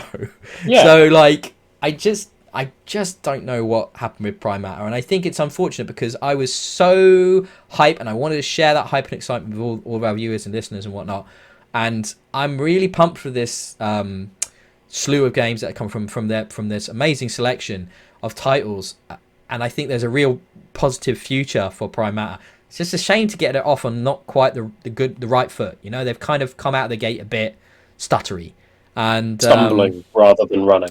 Yeah, and it's no fault of the presenter of the show or no fault of the developers on it, or they all answered their questions thoroughly. But they're interviewing developers, right? These guys aren't forward facing often. They're not known for being the most charismatic individuals, and I'm not saying I am the most charismatic individual, but what I'm saying is that they just seemed a bit dull.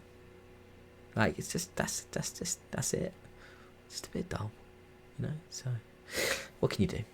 Fingers crossed to a more engaged connection going forwards. And I know, for example, Prime Matter are going to be streaming, I think, starting this week 3 times a week, and they're going to be doing all kinds of crazy stuff, gameplay, cooking shows they mentioned. Can't wait to see that. Hot tub streams, hopefully. I don't know what they're doing, but they're getting hard into community engagement. And well, I know, I'm guessing they didn't say that. They didn't say that. I don't want to say they said that. They didn't say that. For a second there, I thought, what on God's earth? But you don't know. But who knows? Yes, I do. They're not going to do them. They might. Come on, you got to be cool and hip nowadays, mate. We're just old and fuddy-duddies, and we're not hip like we used to be. To correct that, I was never hip. But anybody that uses the word hip, never hip. Can't be hip if you use the word hip. So I don't know. You guys, were the one in the pre-show the word lit, so Oh dear. Can't believe, I'm glad that wasn't on tape, but I'm going to deny ever saying that, Rob. You've got no proof. I have 2 witnesses. I just won't hold up in court.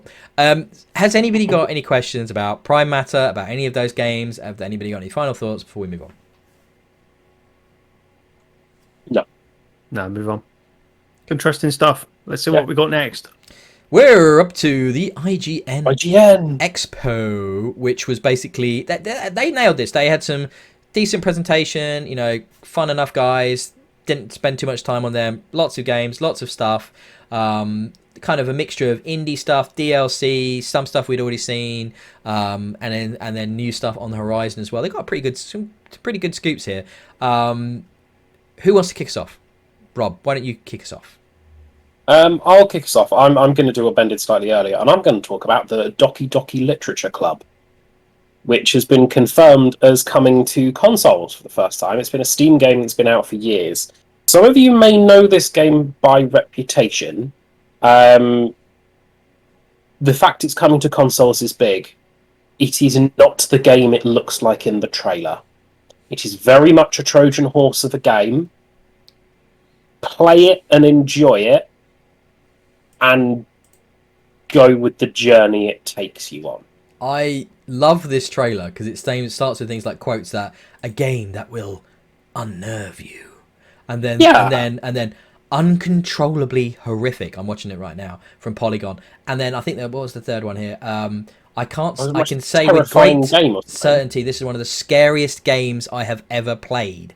Right from Meanwhile, GQ. And then you see the trailer. For this, he's just cheerful anime girls, just doing anime girl thing. Oh, it's such a good game. And I've not played it. I'm gonna pick this up on console when it comes. No, I know it by reputation. I think that was. So yeah, I'm going to pick this up when it comes out on consoles, and I will play it, and I will have a hugely impactful, phenomenal story that is attached to it, and I'm looking forward to it. Right, you can cover that then when it comes out. Cool. It's Doki Doki Literature Club Plus, and originally Doki Doki Literature 2017, like 4 years ago is when it came out. 4 years ago. So it was cheap. It's like less than a tenner when I bought it. I remember that. It was never an expensive game, but man, is it a weird experience. I highly recommend checking out. Everybody, how do you know it's so weird then, Rob? You're saying you knew it was weird. I've seen media coverage on it by I think it was Zero Punctuation Yahtzee Crusher, and I looked into it a little bit, and what the game does is actually unique. Everybody should play it. Don't look it up. This is I don't want to say any more to the listeners because you should play this, because the journey that you go on, dear God. But yeah, no, you need to play this game. Yep. Leah, what did you think? I know you quite like your Sherlock Holmes stuff. Did you watch the trailer for Sherlock Holmes Year 1? I think Chapter 1 Chapter 1. What did you think? I watched it. You didn't like it? Didn't interest you? No, that is not Sherlock Holmes. Okay. Benedict Cumberbatch is Sherlock Holmes. No. Jeremy Brett is Sherlock Holmes. Okay, cool. I don't know that actor, which I'm sure Lee will hit me about later. I had a theory in this trailer. I think Watson is dead. Yeah. So you think the guy talking to him you think is Watson? Yeah. Yes. Well, whoever that guy is definitely dead because he's not there. Like exactly. It's all in his head. But then wouldn't it be weird for Watson to be dead when it was young Sherlock Holmes? It's new things for them to do with Sherlock Holmes because there's not quite a dead horse like it yet. I don't think it's Watson. I don't think that's Watson. There was many years ago a young Sherlock Holmes films where they met in school, so it could be Watson. Yeah, but he can't be dead at that point in his timeline. Maybe not dead. Otherwise, either way, it's not actually Watson that's there. I don't think. But that's not Watson. Wouldn't that just be easier? Like it's his brother, like a brother of his that died, or a friend from childhood. No, because the whole point of Sherlock is he's such a dick. He pushes everybody away. Yeah, and his brother is worse. I don't think that's Watson. Okay. Fair enough. That's why it's my theory and not fact. It's not Watson. Right. Richard. I was quite intrigued by it. I might pick. I thought it looked good. Frogwares famously made lots of Sherlock Holmes games. They know what they're doing with these. Well, so, if the story is well done, then I'll pick it up. I will wait for reviews on release. Their previous ones are good. I have issues with games like this because I played a Poirot one like this a little while ago, and I did not like that, and I do not like the look of this either. No. Okay. Richard, anything stand out to you? I think it is Watson, and I think it's going to be... I didn't mean about that, but I mean, okay, we're still on that. All right, fantastic. Cheers, Rich. Thanks for that, buddy. Just look like on my screen, Rob. It's going to be a kooky ghost story where his sidekick is an apparition. I see dead people. It's actually based by Holy Osmond. When you reached up your hands then as well, Rob, it looked like you were tweaking Richard's nipples because he's above you on my screen. It's like, woo! Like that. It was good. Can we talk about another game? Can we talk about another game, Richard? Any other games from the IGN Expo that stand out to you? I've got a few. Did you like the look of Ollie Ollie World? I thought that No. looked Yeah, it looked great. right, didn't it? Looked awesome. Cartoony looking Fucking awful. skateboarding What game. the fuck, Rob? No, it Shut looks up. fun. Rob, it looked bloody awful. What the fuck? I literally, the notes that I wrote down for this, like every single game has a little paragraph, right? The notes I wrote down for this, bullshit is this? Same skating crap. That was literally what I wrote. I've got don't care, walking alive ice creams, what the fuck? It looked cute and awesome. Yeah, I am so Watson's down in for an that Ollie universe, Ollie though. World. I'm so Yeah. down for Ollie Ollie World. I love those games. Those games are amazing.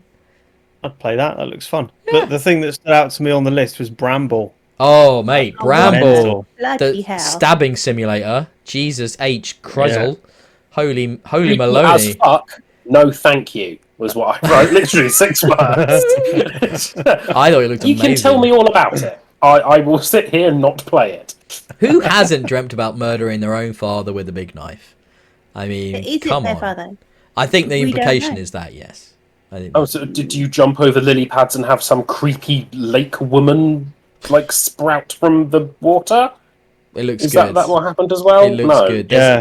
There's quite a lot of these dark 2D platformers at the show at the moment, and I wonder, reflective of society. There's a lot of people in dark places, I guess, which are analysing, their mythologies and their local mythologies and myths and stuff, and that's what we're seeing with this, especially because a lot of these games are coming out of Europe, so we're getting these twisted fairy tales. And I am really up for Bramble. I thought that looked incredible. I'm so down for that. It looks so good. Well, There was one that I was interested in. Go on. Survival Machine. Is that on? Yes. Oh yes, that's later on I the was- list. Yeah. I was completely nonplussed by that at the start of the trailer, but by the end, I actually was really quite intrigued because it's that whole concept of that single monolithic machine that you Yeah. can like do upgrades to. It's like, oh, actually, that's a new take. That's Yeah. interesting. I like it. It did look cool, didn't it? I didn't love the Yeah. look of it. I didn't love the visual style, but the idea of playing that with like 3 or 4 friends and all like running off to scavenge and then getting back on the machine and being chased and having to be covered and like protected and building your little So base on it. Experience Kills does Survival Machine. I'm up for that. That looks like a laugh, Okay. doesn't it? It looks like a good fun. I was just thinking others from this list. World War Z Aftermath was a little bit mixed. bit Like, what? it's mixed. Yeah. Mixed. Like, yet more zombies and infected. Yay, more zombies. But Rome is an interesting setting. You don't see many things set in Italy now after the original Assassin's Creed 2 games. One thing that did irk me, it seems to imply some sort of intelligence in the zombies. I don't know World War Z. Are the infected people or whatever they are intelligent in any way? I didn't get intelligence from it. But The alright. guy in the riot Yeah. gear knows he's in riot gear and makes himself big up as really difficult. It's just a tank zombie. No, it's not. Exactly. I've played those It games. implies- No, but I've played World War Z, and I can tell you it's not about intelligence. But what Aftermath is about the flip side, which is the obviously that game was a massive success, like way more of a success than the developers ever anticipated it being. They ended up doing season pass and stuff because the fans clamored for it. They wanted more content, and it's continued to be widely played and hugely successful. So they're doing this new sort of expansion, and I think what this is, the expansion here is about reclaiming the world from the zombies and going on the offensive, which I think is a really fun concept inside of that video game universe, because up to this point it was a lot about extractions and just trying to escape the zombies, and now that they're going to be bringing in a proper full-on melee system, which was hinted at in the trailer, but I was reading some stuff that the developers are talking about that as well, and that sounds, rather than just hitting, you had like melee weapons, but they're now doing those sort of shields, and there's like, they're using more like tech. They've developed stuff to fight back, and I think that's really cool. And like you said, 3 whole new environments. I've supported that game since I think I got review code for that, I want to say, in the day, and reviewed the first bit, but then I bought season pass subsequently, and it's a really, really good one of those, like 4-player co-op zombie horde management games, dealing with that, laying down like weapons and defenses and all of that. It's really good fun. So It looked middlingly engaging. It certainly made me curious at the very least. I want to look more into World War Z as a game to see what it's like before I make a choice on Aftermath. it's been given away on Epic, I know that, and it's on Game Pass, I want to say. Or as hasn't. I want to say World War C is on Game Pass as well. So yeah, Have you read the book? No. I mean, Read the this book. is Rob. for He's starters. well, no, don't tell him to read. He's not going to read the book. But he has, as he probably he hasn't even seen the film. I'm going to assume as well. The game is interesting. The game is interesting because it's a middle ground between the book and the film. Like, so it takes elements from both, and it's its own thing because of that. So I think they've done a really, really good job of making that a decent IP. That way more than they ever anticipated it to be. Yeah, really I good would fun. have liked them to do or to see as a thing from the book, which is the catacombs in Paris. That would be amazing. That'd be terrifying. Oh my god. It would. Yes, it would be terrifyingly amazing. Yeah, it would be good. That would be a good level. But they've got it wasn't just Rome, was it? It was Kamchatka in Russia and somewhere else. I can't remember what the third one was, but I just recognised the Colosseum and was just like, ooh, Italian set. Nice. what did you guys think of Unpacking? That looks so chill. I want to play it. Doesn't that look lovely? Just like a little story-driven sort of exploration into somebody's life as they're moving between different phases of life and stuff, and you know the different things that they accrue and how you're going to get a little bit of narrative around that, and just really nice art style, quite simple gameplay from the looks of it. I'm up for a little bit of Unpacking. That looked good, didn't it? Anything else from you, Rich? I hope it ends with someone dying, and you've got to get rid of all that stuff. So you got to pack it back in, like all into a box. Yeah. You dark. That'd be a good ending. Nice chill game ends with death. I mean, what's more chill than the everlasting rest that you have in a grave? Well, in an attempt to bring it slightly more into happier terms, I have two other games from this list Rob. that I'm excited about. God. Black Skylands, that Oh, look yes. like a twin-stick shooter. Looks really fun. You've got a mix between airship and ground combat. Fun world aesthetic. Very intriguing. So you can craft guns and upgrades and that sort of thing. Interesting enemies, big bosses. That I'm really looking forward to. I've put a little star next to it because I want to keep track of it and pre-order it and get it when it comes out. I'm really excited by that one. Yeah. And Steel Rising. Robots invade Paris. All right, I'm there. Looks very cool, very steampunk. Sign me up. So Steel Rising is the new game from the guys that made Greedfall. Okay. So yeah, they've got a pretty good pedigree in that kind of historical fantasy RPG space. And Greedfall's combat, for example, does a really good job of mixing melee and range together as well. So I think Steel Rising looks like a cool concept. Could be good fun. Yeah, definitely. Yeah. They had me within about 10 seconds of that trailer. Seriously, it was just like, yeah, okay, sign me up. Yes, sign me up even more. And more. And more. I mean, that's not bad, because the trailer's only like 40 seconds long anyway, isn't it? Exactly. That's how much that it went for me. It just really, really stuck out to me. Haunted Space looked interesting. That looked fine. I do love a good space fighter sim as well. Lots of customization and weapon variety. That looked quite interesting. Oh, I just like the milieu of take that stuff and then horror. Here's like frozen elder gods in celestial prisons and stuff, and I'm like, yeah, all right. Many angled things, anyone? Like, yeah, bring it on. There's some Cthulhu-esque shit going on at play here. I mean, that's always been that bit, when you'd read Lovecraft and he'd talk about, the celestial prisons and all that, and you're like, well, you never get to see them, never get to be there. Looks like we're going to get to experience them in that setting, which is quite exciting to me. I might pick that up on Steam when it comes out. Looks really cool.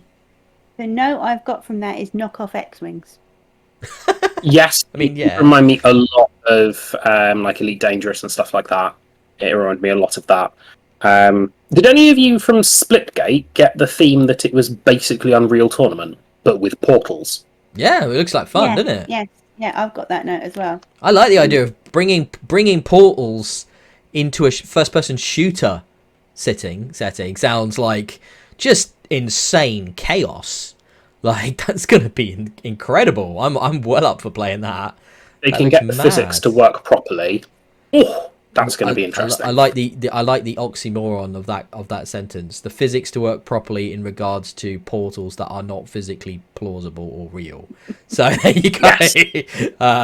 But you know what I mean when it comes to physics, though. But I think if you can just jump through them and you can shoot through them, like we saw in that trailer, that opens up so many avenues for really. But that's going to live and die on that map design. Like, they have to know 100%, where to let that work and where not to, and it has to be communicated in an instant, because you have to be able to run around at 1,000,000 miles an hour, and you're watching your ass at all times. There's a lot of elements at play there, but if they can pull that off, that could be good. It could be a really good. How has that not been done before? No, I think it's hard. How do you design a map effectively to employ the use of portals that doesn't just inherently break the experience? Like that. I just can't believe Valve haven't done it. There's a lot of things I can't believe Valve haven't done, a lot of like things. Half-Life 3. Yeah, yeah. It's high on the list. But no, that doesn't. Talking about that, though, we've got a game coming up in a bit, which is very Half-Life, which I want to talk about. But and no one else excited about Big Rumble Boxing? Just me. Oh, okay. No, not in the slightest. Okay. I've got one more. Oh, do you? Okay. Have we done it all? No, Broken Pieces. Just remind me of that one. It's basically, from what I gathered from the trailer, it looks like this woman is stuck inside or outside of time. Yeah.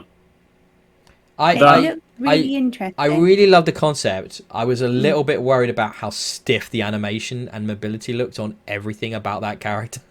I think that might just be its style, though. It just looks like a robot walking around. But no, I liked it basically looks like a point-and-click adventure, doesn't it? Like almost a mist type game. Remind me of like a walking sim type thing where you're walking through that world. There's probably no combat. It's all puzzles and choices and that sort of thing. So yeah, could be good. Could be good. Things as well. Was she shooting things as well? There was a bit. I just saw. I was just watching the trailer. A little bit of gunplay, but it didn't look exactly dynamic, to say the least. But yeah. Anything from you, Richard? What's your problem with the animation? It looks well good. I just think she looks stiff. She looks like running around. She looks a bit like Shepard from Mass Effect 1.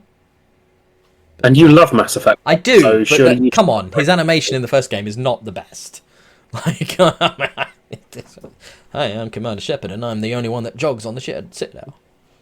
Well, I picked that up more from that Scars Above that we talked about earlier on. That was a bit stiff, but I think this looks nice. What? Anything else you wanted to shout out from that one? I just wanted to shout you down, really. Just tell me I was wrong. Yeah. I understand. I get that. Let's move on. Have you also, Richard, now replaced your headset? He has. I watched with a different one. I've got 2. Oh, look at it. That's the broken one. It's fucking proper smashed out. Oh, I know those headsets are not cheap. That is upsetting. They just look like you vanished and just replaced it with a new one. Did you just stretch it like way too much when you took it off your head or something? Like just. I didn't think I did, but obviously I did. Mate, that's crazy. Oh, yeah. Devastating. Never mind. Live podcast woes. This one. Yeah. Jesus. That's full extension now. Full extension. So he's got a very big Should head. be okay for this one. Right, let's move on to the Guerrilla Collective. More PC games. We've got a lot in here. First one I wanted to shout out to, though, was El Paso Elsewhere. I was talking about games being designed in styles of yesterday and yesteryear, and this is straight up Max Payne from the PS2 and PS2 era, and it looks awesome. It's being published by Devolver by the looks of things, and it's about a guy who's in a motel and he suddenly discovers it has 36 more floors, all beneath him. And it's him in a quest to find his missing girlfriend, and he's fighting vampires and werewolves while diving around like Max Payne, dual-wielding guns in slow motion. Looks incredible. Want to play? No, it doesn't. Yes, it does. My note were terrible graphics, interesting concept. Yeah, but it's trying to look like Max Payne, and it does, and it looks exactly like Max Payne. There was a Max Payne in my ass looking at those visuals. Help me out here, Richard. Please back me up here that this just looks like Max Payne. It's going to be great. I haven't seen it yet. What's the name of it again? El Paso Elsewhere. El Paso Elsewhere. El Paso. You said you watched them all. God. Oh, I thought I had. You've added. Guys, whoever's watching this, you would not believe how many notes he's put together. It's like the Bible. Pages. It's like the Bible. It is. It's the E3 Bible. It's what I was trying to achieve, and I have done. And don't worry, I'll be sharing with all I our did see listeners. this. I tell a lie. I did watch this already, and I forgot it instantly. So yeah, Rob, you're right. Rubbish. You guys are mad. This looks so if good. it had halfway decent graphics, I would be so up for this game. But it looks like they've just gone, 30 years of graphics, that's fine, let's do that. But no, they haven't, though. It's obviously a choice. They have chosen... Exactly! It's not like, we don't know how to do better. They've decided to make the game look like a throwback to that era. And, that doesn't mean it's all right, though, Ben. I mean, you can choose not to do your... You could choose not to do your homework. It doesn't mean you pass school, does it? I think. Do you know what I mean? I think it looks great. I think that looks like it's going to be so much fun. You Combat can looks prove incredible. the three of us wrong when you play it for review for the channel. I will. I can't wait. I'm down for that. I love Max Payne. Oh, those games are so good. Right, Industria is the other one I was mentioning that was Half-Life reminiscent. I got strong. So when I watched the initial cinematic trailer, and then I watched there's like a further breakdown of gameplay that I saw as well. The trailer was like, wow, this is just like City 17. This is so City 17. Half-Life 2, you come in by train, I think, at the beginning of the game as well. And it's like that Eastern European. And this is set in a Cold War era, post-Cold War era, Eastern European setting as well. So it's just like... And it's robots, though, instead of aliens, I believe, in this. So there's been some kind of... Something's gone... People have all disappeared. And you're on a quest to find someone, a co-worker, I believe. Another female protagonist. That's something I've noticed as well, by the way, guys. Loads of female leads this year. Like, this is great to finally see that, people aren't just freaking out at the concept and that it's becoming more and more common. But look really good. Look really cool to me. I mean, looked really ambitious. Little bit janky in the gameplay stuff I saw. Like, the shooting did maybe not look the smoothest. However, love the idea. I was gonna say BioShock, but that stacks up. Yeah, you're right. Slightly janky but ambitious looking. That is BioShock. It looks good though. It does look good. Interested in checking it out, definitely. When are we going to get male representation though, Ben? When is in just not enough white male protagonists in video games. It's frankly disgusting, and we need to do something about it, Richard. We need to do something about it. Yeah. It's not good enough. No. Right, Leo, you go and hit Ben. I'll go and travel down to where Richard lives, and I'll hit him. With the collective discs of every white male or white cisgendered male in the protagonist. And so I've given you guys a couple there that I really like the look of. Anything from you boys and girls? Yes. Severed Steel stuck out quite a lot to me because Severed it took Steel. all the bullet time from literally every other game over the past 5 years and meant that they couldn't have bullet time, and it just had all of the bullet time in that game. I mean, it's all Vanquish knee sliding, isn't it? It's just like Vanquish knee sliding. Quite fun. It looks great. I'm so up for that. Bullet time and a half. Oh, it looks Jesus great. wept. Well, I think it's that thing of you wanna make a game where you're a complete badass, right? Good luck pulling off all these moves and not using bullet time to do it. Like you can't. You'll just die and miss. What I really hope Looks is great. the fact that you are one-shot killable just as much as the enemies are. It's that level of Hotline Miami skill where you have to make those judgments, and that's what they use the bullet time I'm watching for. the trailer and I'm seeing them take hits, multiple hits. So it's definitely not that punishing. Rats. He's only got one arm. What? Who's only got one arm? Oak, apparently. I read the description. He only has one arm. Yeah. Well, that's why you got common. bullet time. Severed Steel, yeah. It's a comment on the emasculation of men in the contemporary times. But that's why you get bullet time, right? So if you lose an arm, your brain has to compensate. So throughout life after losing an arm, you just live in bullet time. Well, you just experience it in slow motion when Everything something is metallic appears next to you. Yep, that's how it works. Yeah. That's how it works. Yeah, that looks really good. Richard, you got any shout-outs from this one? He's eating his fucking jelly again. Stop eating. Why are you eating during the podcast? You're a monster. I have been doing that. Because people that are watching this back won't know, We started at 10:30. It's now after 1 o'clock. It's after dinner time. I'm having a little sliver of jelly. Look, that bit of jelly, is that okay? No, clearly not. I had another shout out. Go on. No longer home. I think that's Yes. Yes. I've Yes. got notes about that. super small team, touches huge life moments. It's all about two housemates at university, like finishing Oh, yeah, that looked university and interesting. moving out.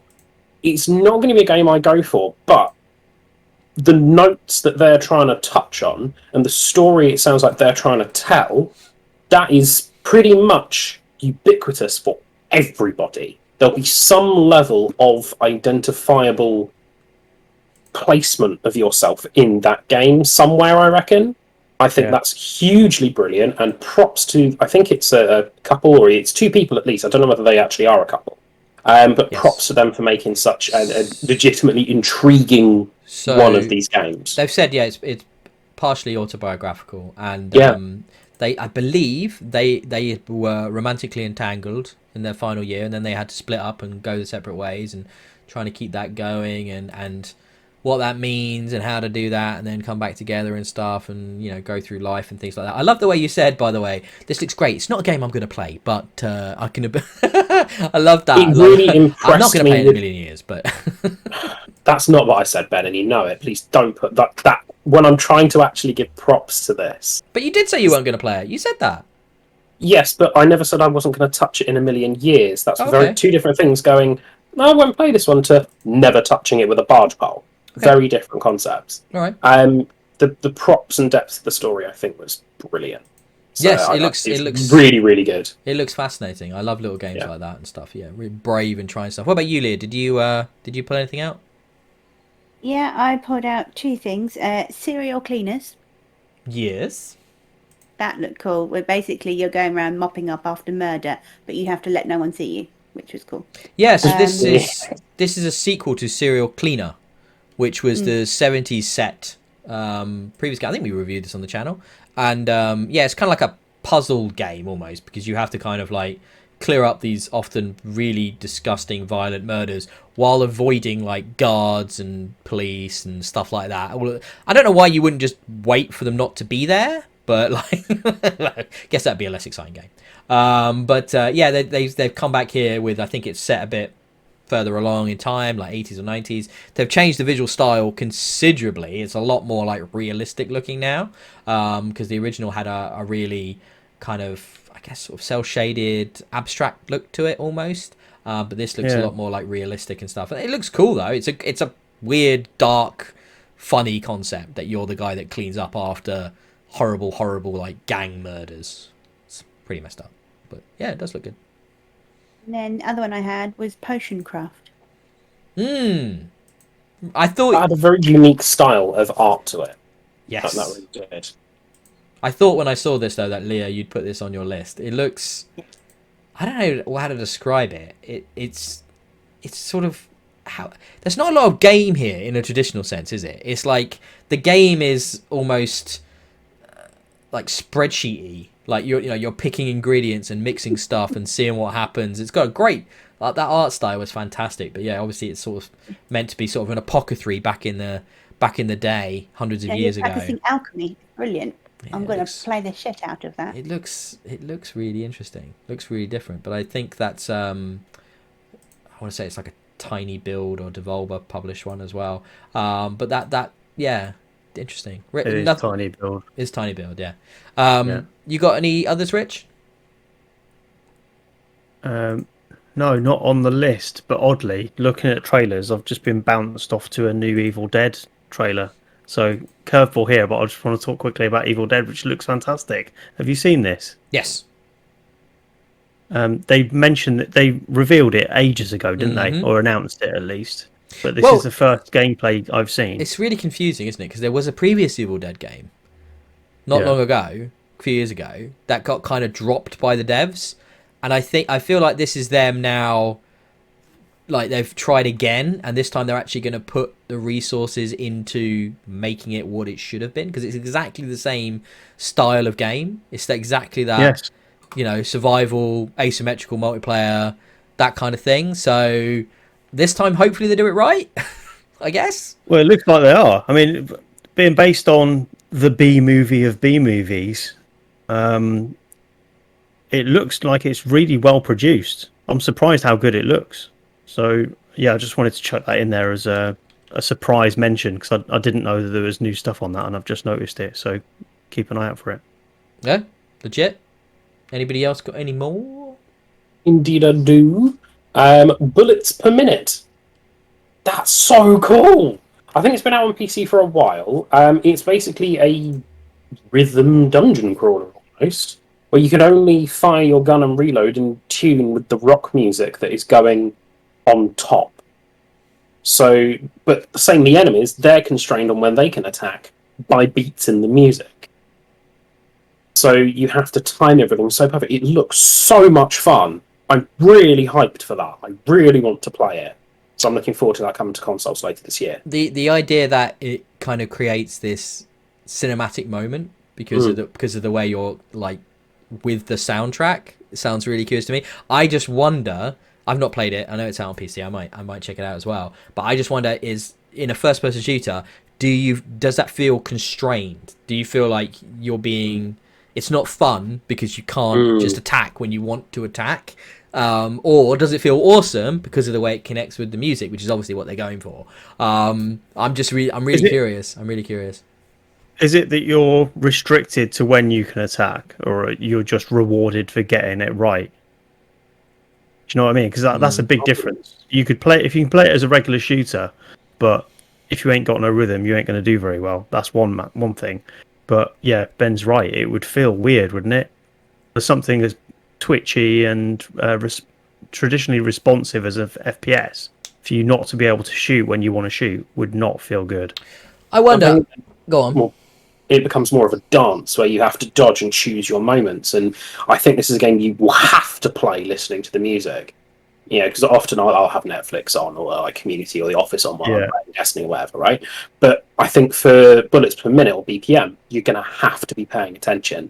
You're going to have to be there listening to that swell of the music and just go, okay, I know that this piece in this kind of cyclical symphony area, that's going to have these moments. I can do lots of attacks in this bit. And that sort of thing, I think that's the sort of knowledge it will reward you for. I just wonder what it adds to Doom, because that's my first thought here, is that Doom had a really big focus on its soundtrack. And you said dance. Doom is a bit of a dance, isn't it? Yeah. You're jumping around the map, not in time with the music, because it's not exactly rhythmic music, but it does punctuate the action more than most FPS games do. Definitely intriguing. Yeah. I wonder if it's like a middle ground, like it doesn't stop you shooting, but it like does you do less damage, or it's some kind of incentive for you to actually do it on the beat. I wonder. I just said. Yes. Well, is it? No, you said I thought your implication was it wouldn't let you do it at all. No, so I was saying it's one of those two options, isn't it? So if it doesn't let you do it at all, that would be a problem. I think it would work if there's some sort of benefit to you getting it right, and if you're on the beat, you get a damage bonus, score bonus, whatever it is. But yeah, to stop you from shooting at all would feel wrong. Yeah, guns jammed. Yeah, that would be annoying. Well, another little game I wanted to mention was Lake. It's a late addition to this list, so you may not have watched it, but I know this isn't going to be for everyone. But the idea that a woman in a high pressure job decides to go home for 2 weeks to her old sleepy village where she grew up to do the role of her father, of the local postwoman while he's away or off on holiday, or not able to do the job, and it's just about reconnecting with her roots, meeting people she used to be friends with. And it seems like, based on that trailer, that you're going to have quite a lot of agency over, how you play the game, what you do, what do you do after work, do you stay, do you go home, leave the village. That you're going to have quite a lot of choice involved with that. And I love these little games that explore, like we were talking about with No Longer Home, explore these sort of very real real sort of settings and real characters and real moments in life. It doesn't all have to be science fiction and fantasy and violence and whatever, building farms, I guess, but or battle royale games. We can just have these little sort of semi-autobiographical character pieces, and I think that's the strength of games now, that there is room for all of these.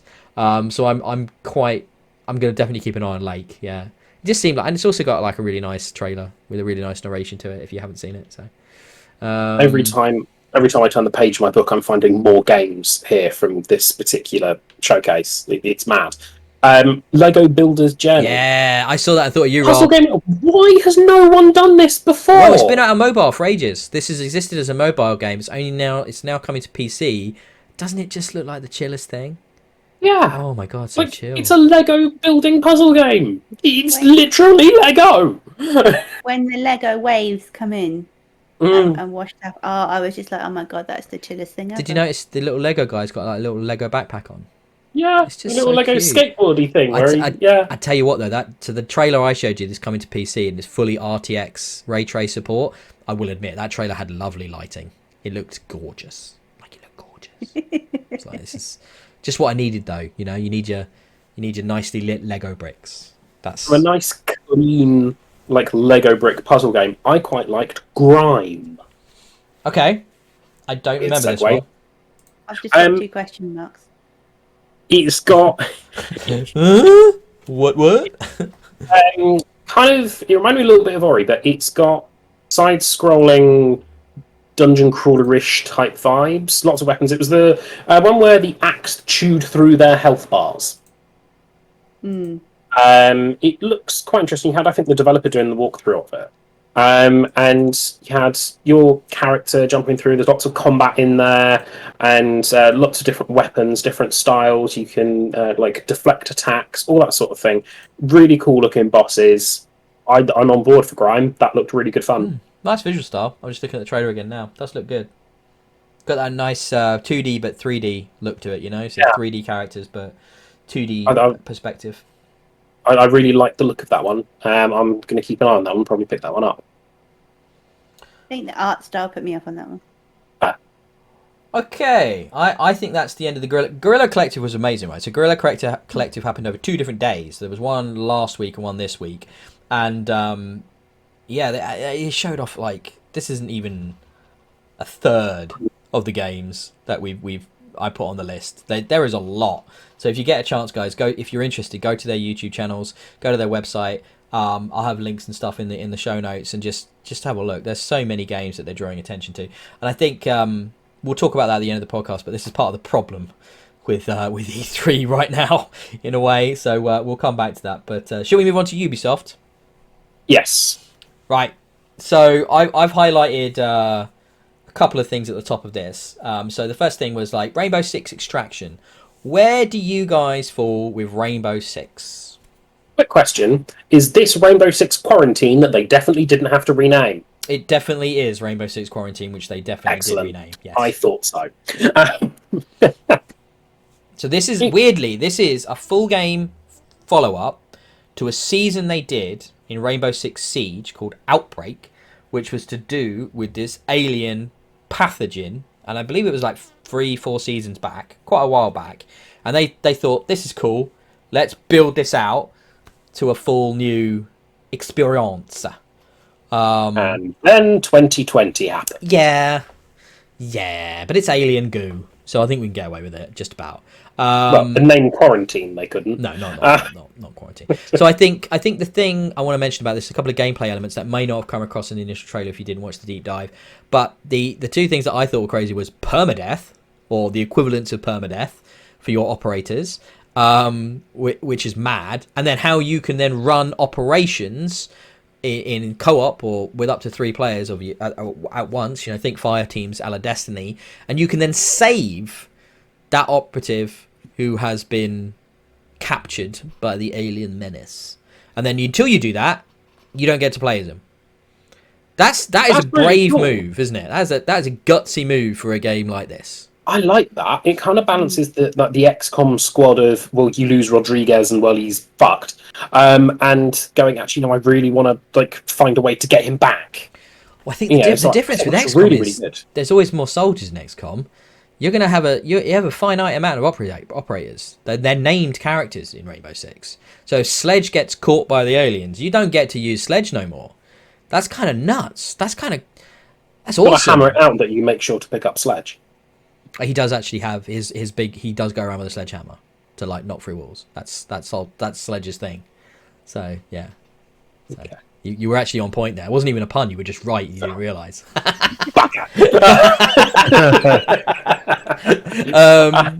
It looked quite fun though, I must say. It looked like a tense type. Yeah. So did you guys just watch the trailer or did you watch the deep dive as well? You didn't watch the deep dive, no?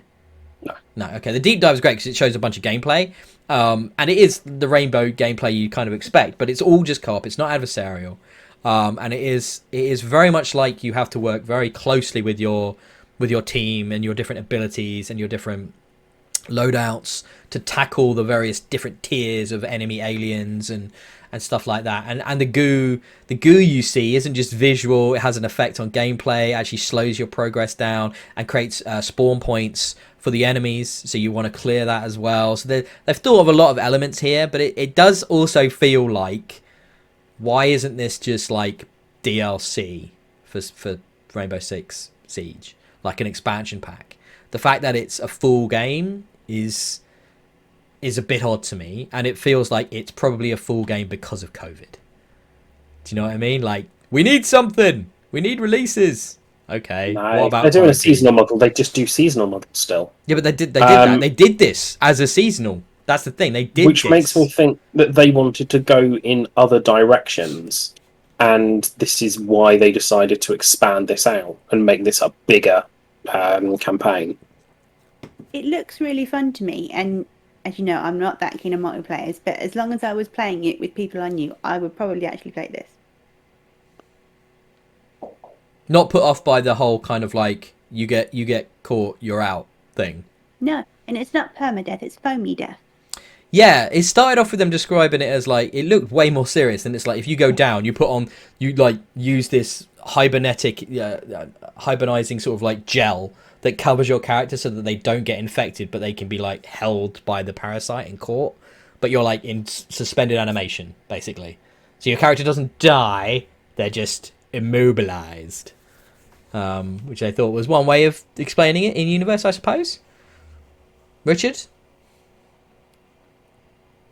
Strange vibe, isn't it? For I'm digging it. I think it's cool. It just strikes me as really odd for Rainbow Six to go in the sci-fi direction. Mm-hmm. But yeah, I would certainly be interested in playing that game. It does feel odd, doesn't it? 'Cause the Rainbow team have always been Clancy, right? It's not like Clancy ever did sci-fi. Like, no. Not once. He might have done Area 51, we don't know. Tom Clancy, he was a soldier or Special Forces operative, wasn't he? He was a writer. He didn't talk about it. I mean, as far as I know, why he wrote, because he had military experience, possibly, but like none of his books were sci-fi. Put it that way. So, which is what this is based on. The rainbow team and stuff all comes from his books. But yeah, it looked cool though. It looks like a laugh. I mean, if like you said, you have to work really closely with your partners in 3 players, and they're gonna, you know, I don't know if it's a full. I just don't know if it's a full release. It does. There's so much just cribbed from Siege here. It doesn't feel like a sequel. It feels like a weird. Do you know what it feels like? Actually, I've just worked it out. It's like Far Cry Primal or Far Cry Blood Dragon. So, or what was the new one we had? New something. The one that came off of 5. Oh yes. Those games that they bring out between the proper releases. So it's like to fill the gap. That's what it feels like, doesn't it? Yeah. Which is a Ubisoft model. So a totally weird reskin. So like Undead Nightmare after Red Dead. Yes. That's the only thing that's got me interested in Rainbow Six, though. So they're doing something, right? Well, what was that bit when they actually in the presentation? I didn't link to it, so you might not have seen it. But no, but you know, here's the Rainbow Six Siege stuff, and they say something like it's season whatever. There's never been a year 3 or 400. I don't know. There's never been a better time to play Rainbow Six Siege, and I'm like, are you fucking kidding? You playing this new to this now, you would be annihilated Like, you wouldn't stand a hope in hell. All you do is get people shouting at you, telling you to kill yourself, and wishing you were dead. And it's like, it would be the least fun experience ever trying to get into Rainbow Six Siege now. It's like, give me a break. It was bad after 6 months, let alone 40 years or whatever we're up to. So, no thanks. There's a reason you're bringing this out, because you're hoping to bring new people that don't want that toxic adversarial environment, which is what you get from Siege. That's the whole point. You're doing a co-op only game, single player. You can, by the way, you can play this in single player. Like, how I would be very confused. I wonder how that would work. I bet that would be hard. I'll let you know how it works. You're not gonna play it in co-op. Don't want to play with us. If you do get it. Oh, come on. If you get it, then yes. Of course I get it. It's Ubisoft, isn't it? I mean, Richard's more on the fence. It's Ubisoft. He doesn't like them. So I'm when it comes to them, Ubisoft, you get everything they put out. So. Yeah, I can't help. And I'll get the gold edition with the season pass, which I'll probably never play. Like I did with Watch Dogs and Assassin's Creed. You know, I've not even got to that bit yet in either of them. Anyway. So that was probably that was the big thing they blew out. The new thing. They showed a lot of stuff. Like they showed the Watch Dogs Legion. They showed the Watch Dogs Legion Bloodline. Wasn't there only new stuff? No. I'll get to the other big weird thing at the end. But let me just mention Watch Dogs Legion Bloodline looks good. I like the idea of Aiden Pierce and Wrench coming back and doing that story stuff. That looked cool. However, I'm not going to dwell on it too much because I know it's kind of yawn. Who's playing Watch Dogs Legion except me? Not many people. Rocksmith Plus, a new subscription service for learning how to play guitar. That means you no longer have to buy weird adapters and you can just use your phone as a microphone to pick up how to do it. Brilliant. That is a cool bit of software if you want to learn guitar. Beyond that, not a lot more to say. Like, as a tool for that, cool as fuck. What did you guys think of... I mean, you know, AC Valhalla, before I get on to the next thing. AC Valhalla, they said, we're going to do a second season of expansions. It's like, because we're not doing any new AC for a while. It's like, okay. They spent a lot of time talking about how they're doing the bare minimum for a supported game. Yeah. What did listen to feedback? Yes. And we're on the forums. Well, yes, your game is still supported. You're still releasing DLC. Of course you're going to do that. I did think that was funny. It's like, it only came out in November. It's not that long ago. I do hope you're reading the feedback. Yes. I was, however, remarkably excited when they announced single-handed swords. I am incredibly happy about that. You were. Fair enough. Not having to dual wield, because they were big, heavy weapons, which you had to carry two-handed, and they're actually going to have single-hand swords now, which is going to be awesome. I'm looking forward to that. Lots of people must have asked the developers for them. Oh dear. I was quite happy to see Ely Monastery. Yes, of all the ones they showed, away. that was funny, wasn't it? I saw that as well. That was good. Right, so talking about some new stuff. What did you guys think of the Far Cry 6 stuff first? I mean, well, the new trailer they showed just confirmed he's more evil. Great, okay. Antagonist is antagonistic. That was basically the trailer. The DLC, though, that was interesting. Wasn't and it? A cash grab. I mean, you say a cash grab, but they want you to want the DLC, don't they? I mean, that's the point. But they're just cashing in on Vars, on Pagan Min, who was apparently liked, and... don't know who. Seed. Yeah. And the other one from Far Cry 5 that I can't remember the name of. Joseph Seed. There you go. That's him. It just... They can't leave them alone and focus on complexity in the new one. They just go, no, evil guy's evil. Let's bring the complex ones Okay, back. so give you a bit of history. DLC for Far Cry games is never related to the game. Or hasn't been for the last 3 releases. So they always do side stuff. That's like in the last game, I kid you not, you went to Mars in one of the DLCs, right? Yeah, I need to play that DLC. They're really good. Like that, I like the fact that their season passes and DLC are like that are always completely unrelated, and you get a totally different experience. I think that's cool. And actually, looking at their history of their villains. That's a cool idea. That's a cool idea for some season pass. I mean, you call it cashing in. To me, it seems quite sensible. Like let's use the strength. What they were doing with it seemed interesting. I just using their own stuff is a little bit okay. Let's see how it goes. I hope they do a good. I mean, like getting that voice actor back for Vass and stuff like that is like, yeah, brilliant. I'm up for that. And it was always criminally awful that they killed him off like a third of the way through the third game. That was just stupid. It's like, oh, he's the best thing in it, like by miles.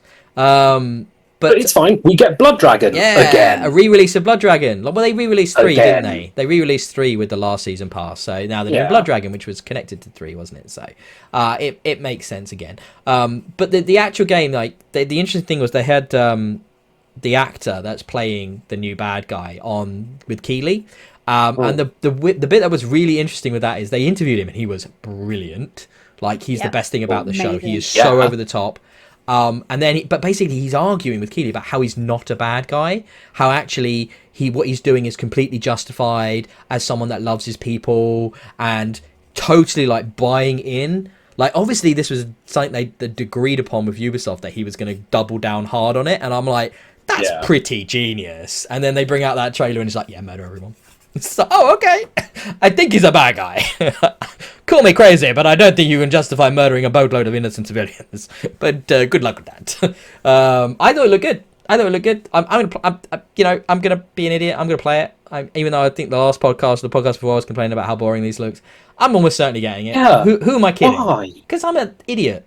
Because I have to play all of the new. I haven't beaten a Far Cry since 3. Like, so this will be the 3rd one in a row I probably stopped playing after about 15 hours. But I'm still going to buy it.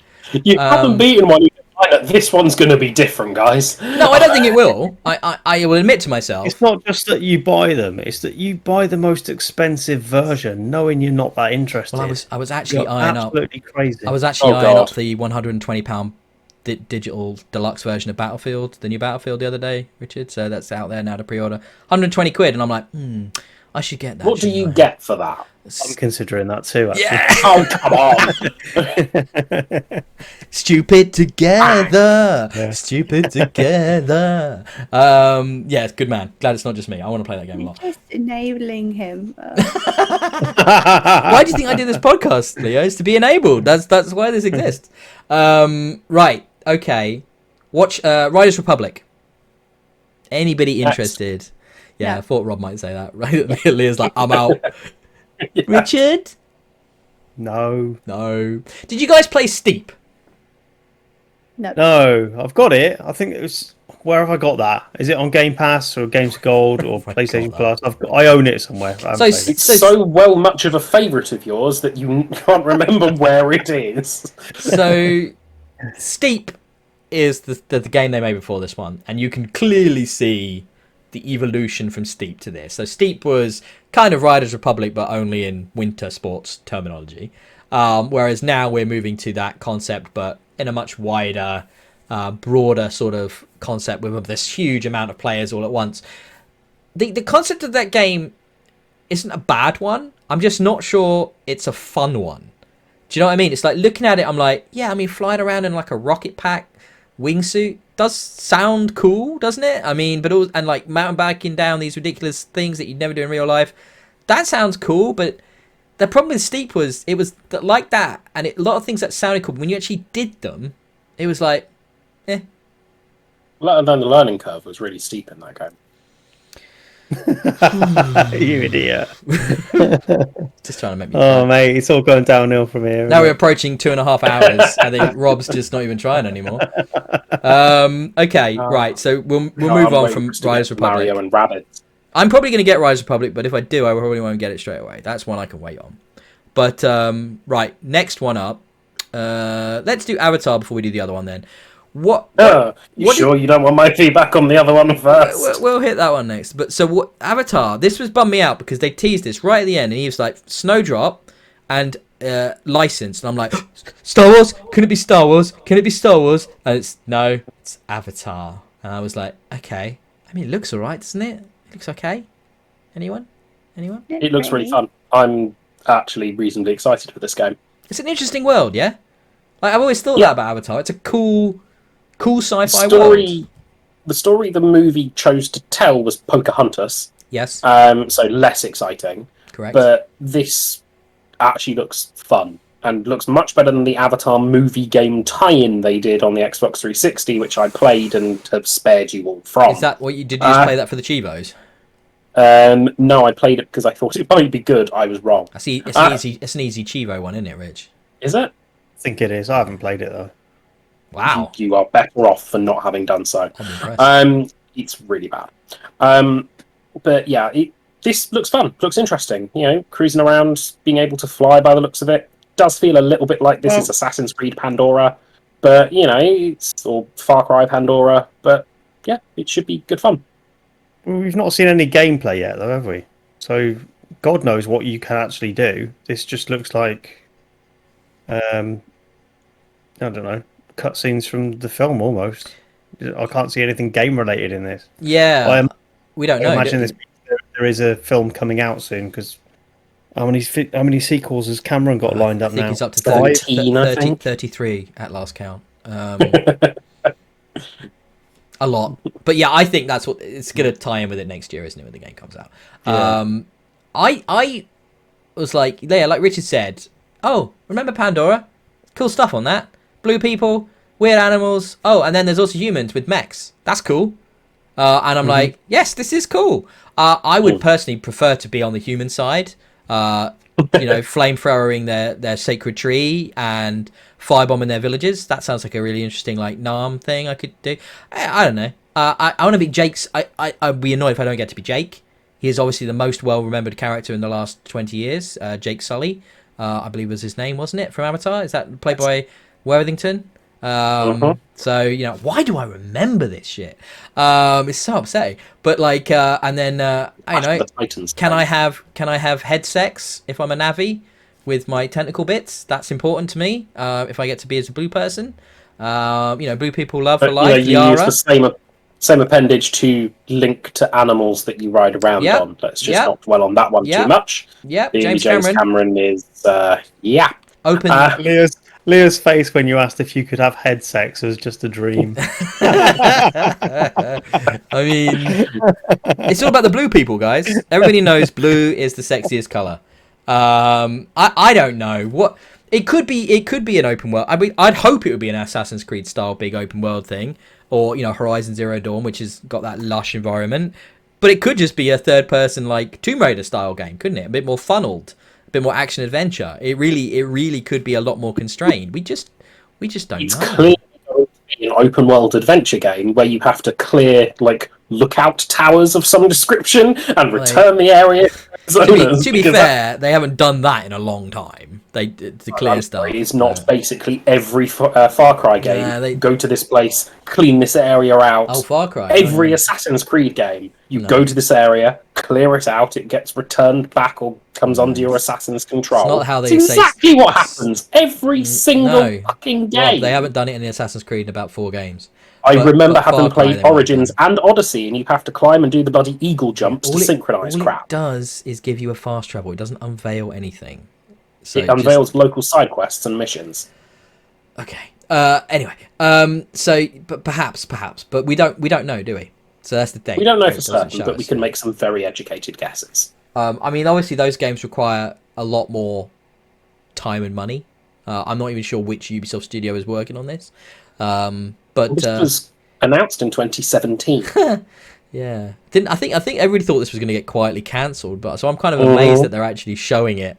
But I only know that because I read that on a headline last night. I didn't even know it had been announced.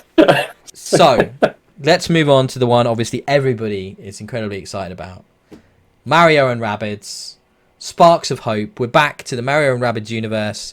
XCOM Lite. Are we all jumping for joy?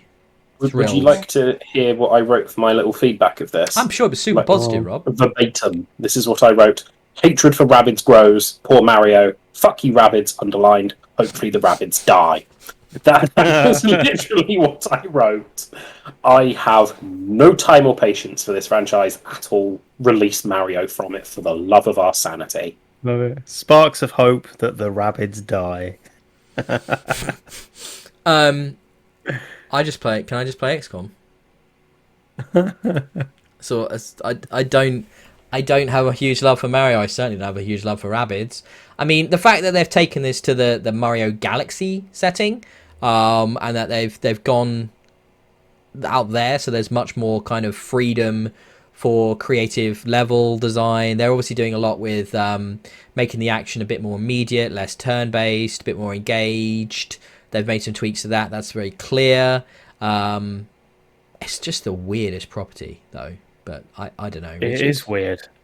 I've got the first one, and I didn't play a great deal of it, but I kind of get why it exists. It's a nice little spin-off, isn't it? Don't know if there's room for 2 of them. Why do we need another? Ubisoft disagree. Well, and Nintendo, for that matter. They clearly. So, hard to get excited about it, but like the first game is a good one of them. I guess it's fine, but like there's nothing wrong with it, and I'm hoping they're gonna just double down and develop stuff, and make it bigger and improve it and stuff. But yeah, I don't know. It's a bit strange. Leah? Yeah, like Rob, I don't really like Rabbids, and Mario can only be made worse by their inclusion. So, Yeah. Rabbids seem annoying. Yeah. I'm alright. That's Clearly a firm franchise favourite. I think that sums up Ubisoft's conference. I'm alright. Yeah, it wasn't. That's the thing. There was very little, because there was rumors of this crossover Tom Clancy Rainbow Splinter Cell thing that was going to be happening, which I made a note of in the news. Yeah, Division, Splinter Cell, Ghost Recon, inside crossover that's been codenamed Battle Cat. And that does seem like it's happening from what I've heard. That is in development, but Ubisoft has just played it really quiet and safe with this one. There's very little like looking like surprising or far forwards, and it's just a lot of more like the developments we already knew about and stuff. And I don't know, it's just The fact I said this to you a couple of weeks ago. I said I don't like Ubisoft for the obvious reasons, but also because they play it so safe. And you're like, no. They always do something interesting. No, they don't. The fact that they've turned around and given Valhalla a second year of expansions means 2 things. Firstly, that's quite interesting, and clearly there's more stories to tell. And secondly, I'm waiting until a double season pass edition exists for me to buy it. It's good that they're doing that with more content. And we've had the Avatar game come out. That's a brand new game and new IP that everyone had forgotten about. We've got this new, the Bloodlines for Watch Dogs Legions for the half a dozen or so people still interested in the game. So there was new stuff, just not what we would expect. So none of those things were new. So we knew about the Avatar game. We knew about Legion. We knew. Did you know about the Avatar game coming beforehand, Ben? Yeah, this was, like you said, it was announced 3 years ago. We've known that's been in development for a long time. So that's not a new announcement. I had not heard of it at all. Oh, okay, but yeah, no, everybody just sort of went. Like nobody cared. That was the thing. I think it doesn't get reported that widely. We knew about Extraction. We knew about Riders Republic. We know about AC Valhalla's continued support. We didn't know Season Pass, like proper expansion, but we knew they were going to be supporting it because we knew there was no AC game this year. So the only surprise is Mario and Rabbids. As far as I know, that's the only thing on there that people were not aware of ahead of this conference. Well, now sadder for being aware of it. Yeah, exactly. It's like it's not core Ubisoft, is it? It's not like the people. It's not the kind of games that core Ubisoft fans are going to get excited about. So I don't know, man. It was just a bit like flat, I guess. But I have a theory. So I think they're letting their current plans run out, and then they're going to have a reshuffle, like they did with Assassin's Creed. What do you mean a reshuffle? They're going to have a rethink of the way they do things. Because there was that bit in Assassin's Creed where they're kind of like, oh, we've been doing a game every year, it's a bit flat, we're going to revamp it. I think they're going to have a revamp. Oh, they've taken this year to have that revamp. They're just not ready to roll it out yet because 2020 caused them to stop and think. So they're just continuing on with their current plans. But are you talking about, sorry, to be clear, are you talking about everything or talking about specific? All right, I wasn't sure. I'm talking about the way they operate, the way they do things. I think they're going to have a revamp, and I'm honest, I think they need it. So Yeah, it's Not a bad theory. no. I can see where you're coming from, and especially at this point in the generation, we just had this new hardware. Now would be a good time to look at all your IP, to look at all your plans, and go, right, do we want to do a crossover between the Division, Splinter Cell, and whatever, and just keep hammering out the same properties, or is it time to widen things out? And I think, you know, well, we've seen that rebranding of their games to Ubisoft Originals. I do think Ubisoft is looking to broaden what they offer as a publisher. So yes. I hope you're right. So. I hope you're They right. need to get off the conveyor belt. They do. They do. And they need to... Well, I mean, we saw in this conference in general, we saw a very active attempt to make it clear they were multicultural, you know, multi-gendered, lots of different people, lots of different backgrounds, lots of different accents. They did not address the... Sorry? Lots of different opportunities as well. Yes, they did this whole pre-show thing where they were talking about all the amazing careers you can get at Ubisoft and all the kinds of different things. You don't have to be a gamer. You don't have to play games. There's lots of options for you, even if you're not into gaming. And it's like, okay, cool. But it was... Are they just hiring? Is that what they were using E3 for? Don't work for us. We're awesome. Well, they got a big stage, haven't they, at that point, maybe. Yeah, they were trying very hard. They didn't address the controversy head on. They just talked about a very challenging year. Obviously, that's been the same for everyone. But I know last year they did address it head on. Obviously, reports, and I saw a lot on social media, was I'm not talking about Ubisoft this year because they've still not done shit to deal with their problems. They're still that same company. And there was a lot of reporters and games press saying things like that, which is absolutely legitimate, and I respect that a lot. I just think, yeah, it's difficult, isn't it? I mean, when any company gets to that size, yeah, they need a top-down reshuffle on the way they think and do stuff, don't they? Really, all the way from Eve down, all the way. Is that fair? Should we move on to the final bit? Yes. It's only 2.5 hours, Rob. Calm down. Right, so let's quickly, and I do mean quickly because, you know, they are kind of little small bite-sized things, but Devolver did a thing. They showed 8 games, in my estimation, 7 of which were banging. But if anybody... First one I want to shout out, I'll start. Shadow Warrior 3. It looks like Doom. I am down for fast-paced, violent combat arenas with silly powers and guns. And dual-wielding guns that come out of the head of a monster after you've killed it. Yes. Yes, please. Yeah, Shadow Warriors 3. I'm on board for that. It looks good, doesn't it? Like, have you played the previous ones? No. They're good, but they're not like they're mad. But this looks mad. Yeah, this looks way madder.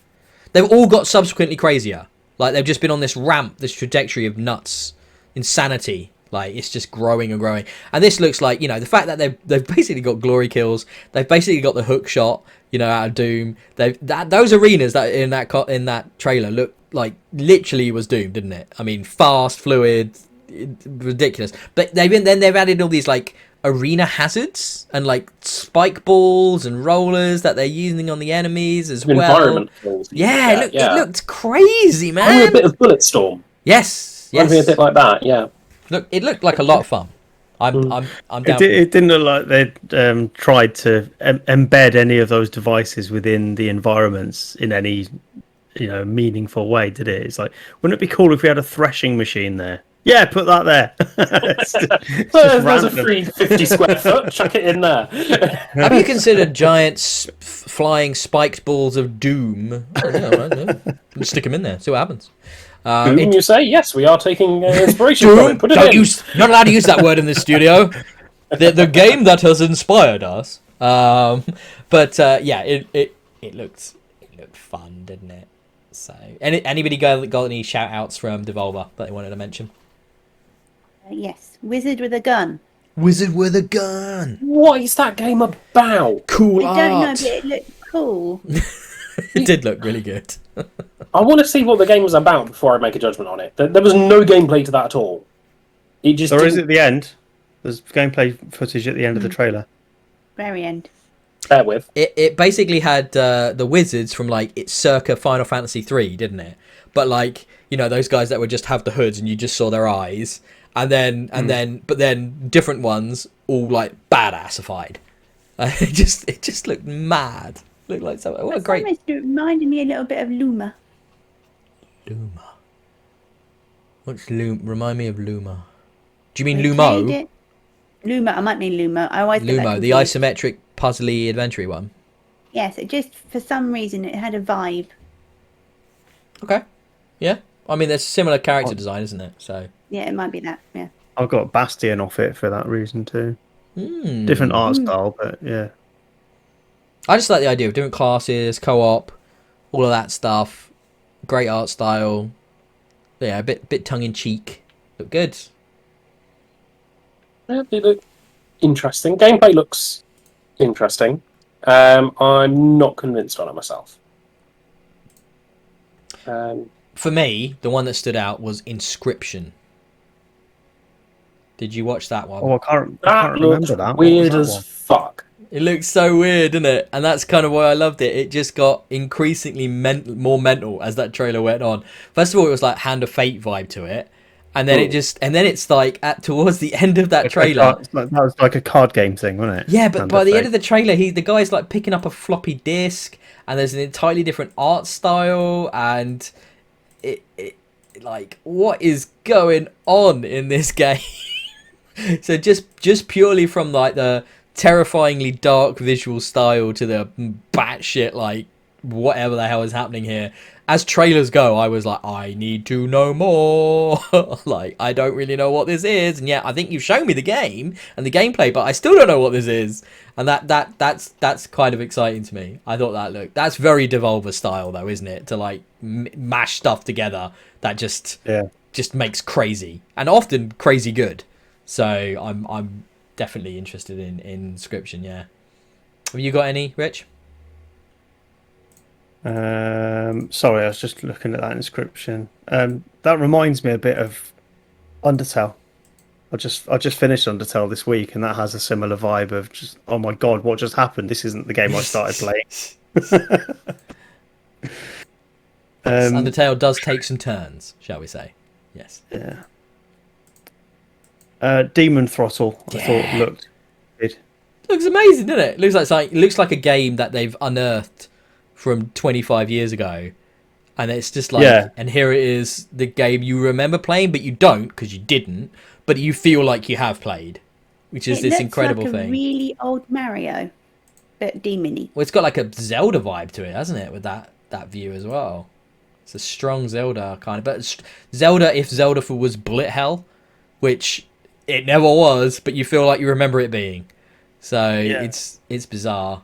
Looks really. It's like one of those old Capcom vertical scrollers, isn't it? But what's interesting, there's lots of games that do this visual style of, NES emulation, but there's something about the filter on this one that just looks really authentically like a CRT. Yeah, it does, doesn't it? It's really washed out, and it looks not washed out, but just the colours are just bleeding. Oversaturation.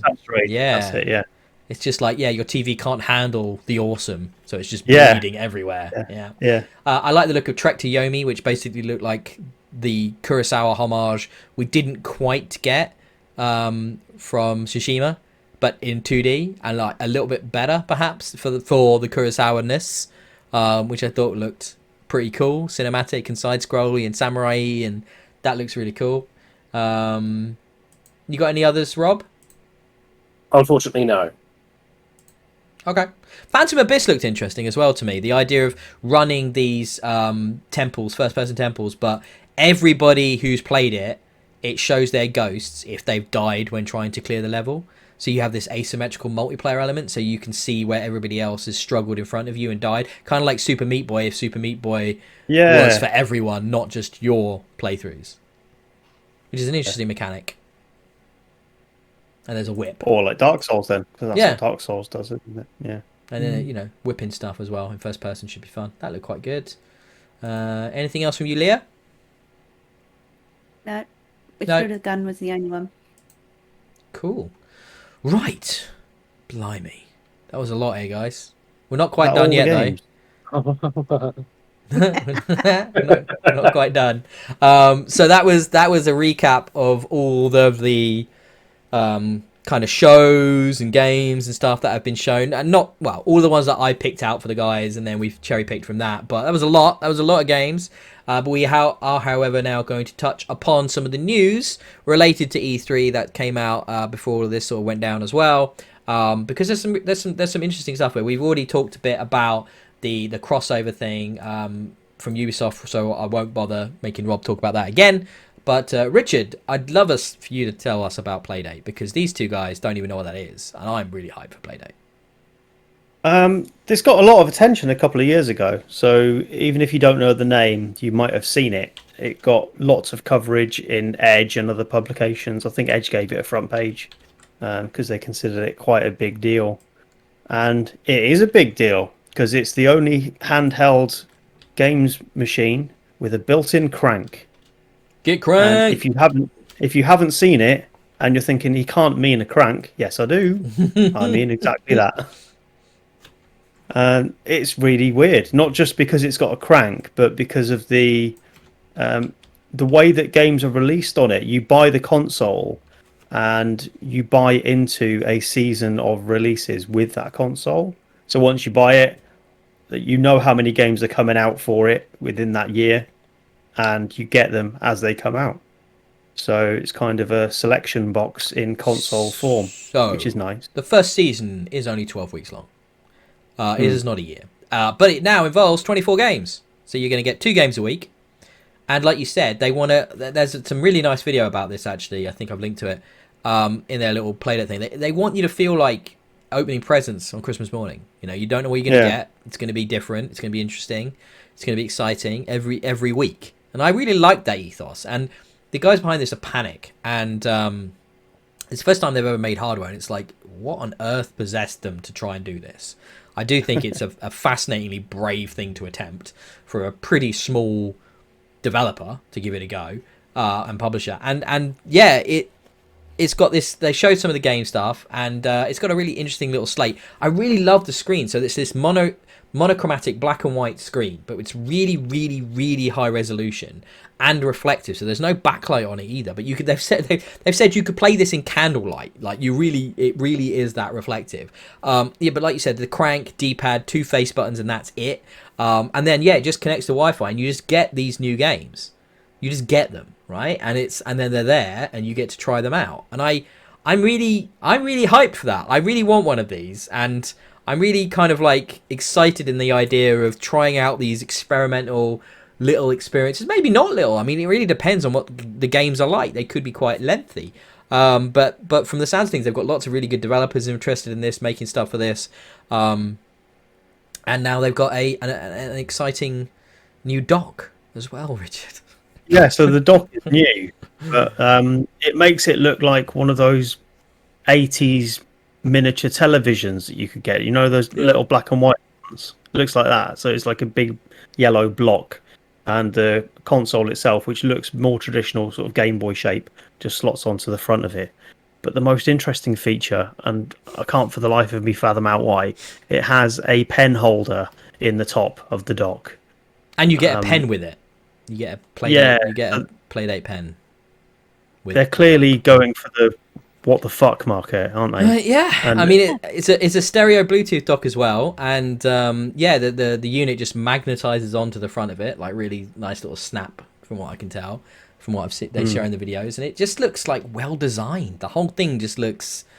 Design has been super important to them, and they're trying to create a fun, interesting device, and that appeals to geeky, nerdy types like us. That is engaging. I mean, how much use do we end up getting out of it? I don't know. I don't know. But it's priced... I totally want one, though. I 100% want one. And it's priced at a fair enough rate. I don't think it's insane. And it's like 150 quid-ish, you know, so... Well, no, there's actually been no UK pricing confirmed. Oh, I'm just going by the US. $179. It's probably 180 quid, though, knowing us, yeah. Well, yeah, it won't go above 180 quid, will it? No. Which, that seems steep to me. And I don't know how it works with... Ooh! Future releases. I think, has Rob been won over? Did I hear that correctly? No. Is it bad I want it to go over 180? Oh, that's mean. I could not be less won over by this at all. As far as portable experiences go, I'm very happy with my 3DS and my Nintendo Switch. Well, as am I, but as a curio, I think I want this either way. Either this will absolutely bomb, and it will be a cool little, device to look back on and think, "Oh, that was funny, wasn't it?" And It would just make me cranky. Just keep hold of it, or it will bring us some genuinely innovative experiences. And I think it'll do both. I think it'll. I don't care much either way. I suspect it'll sell well to start with. I suspect there will be some standout stuff on there. Optimistic. But I don't know why you would say that, Rob. There's some really good indie developers that have made some very, very Oh, good I have games. absolutely no doubt there are some amazing indie developers out there, 100%. But I can't see it like hanging around forever for a long time. I mean, it's just nuts, isn't it? It's just nuts. Yeah. At least it's doing something different, isn't it? It's not like where it's basically the games that you know, but slightly more shit, and in an unreliable hardware format. So what's that? Switch ports say hello. Yeah, is that what the games you know that are slightly more shit? Like that's a lot of them in it. Like, a lot of the ports that come out on Switch are generally lower resolution, lower frame rate, but it's portable, so it's okay. The Witcher 3 on Switch running in less than standard definition. Jesus Christ, that was painful. Insane. Yeah. Some of that stuff. Yeah, that was just whether they're good or bad. You're not going to be able to port Playdate to anything else, are you? That's interesting, isn't it? When you think of it that way, that they will only work on that platform. They are designed for that device, and can only work if they use the crank. I suspect you don't have to, but most of them will, at least I would have thought. But if you, it's a fascinating little thing. I'm really pumped for it. I hope they make it available in the UK easy enough, and I hope we can get on the pre-orders, which are launching next month in July, and they're going to give it like a week's notice before those go up. So because they've looked at how awful PlayStation and Xbox has been dealt with and stuff like that. But no, I'm really keen on this. Leah, your design based, your degrees and your qualifications and stuff. What do you think of the look of the Playdate and this dock and stuff? It looks cute, and it does look retro. And yes, I just am struggling to see the point. Yeah, that's the attraction, though, isn't it? It's almost lying in the face of convention for the sake of doing that. So it's almost like that's why I like it. It's almost like the developer is aware that video game consumers have a lot of disposable income that they are willing to throw at the wall and not really care if there is a point. My disposable income at the moment is investing in an air conditioning unit. So it's a bit warm, and as we approach 2:00, I'm starting to feel it in my office. That's for sure. Oh my god! All right, okay. Should we move on to the next story? The final story, I think. Rob, I don't know. I did have this down for Richard, but are you all right to handle the Netflix news?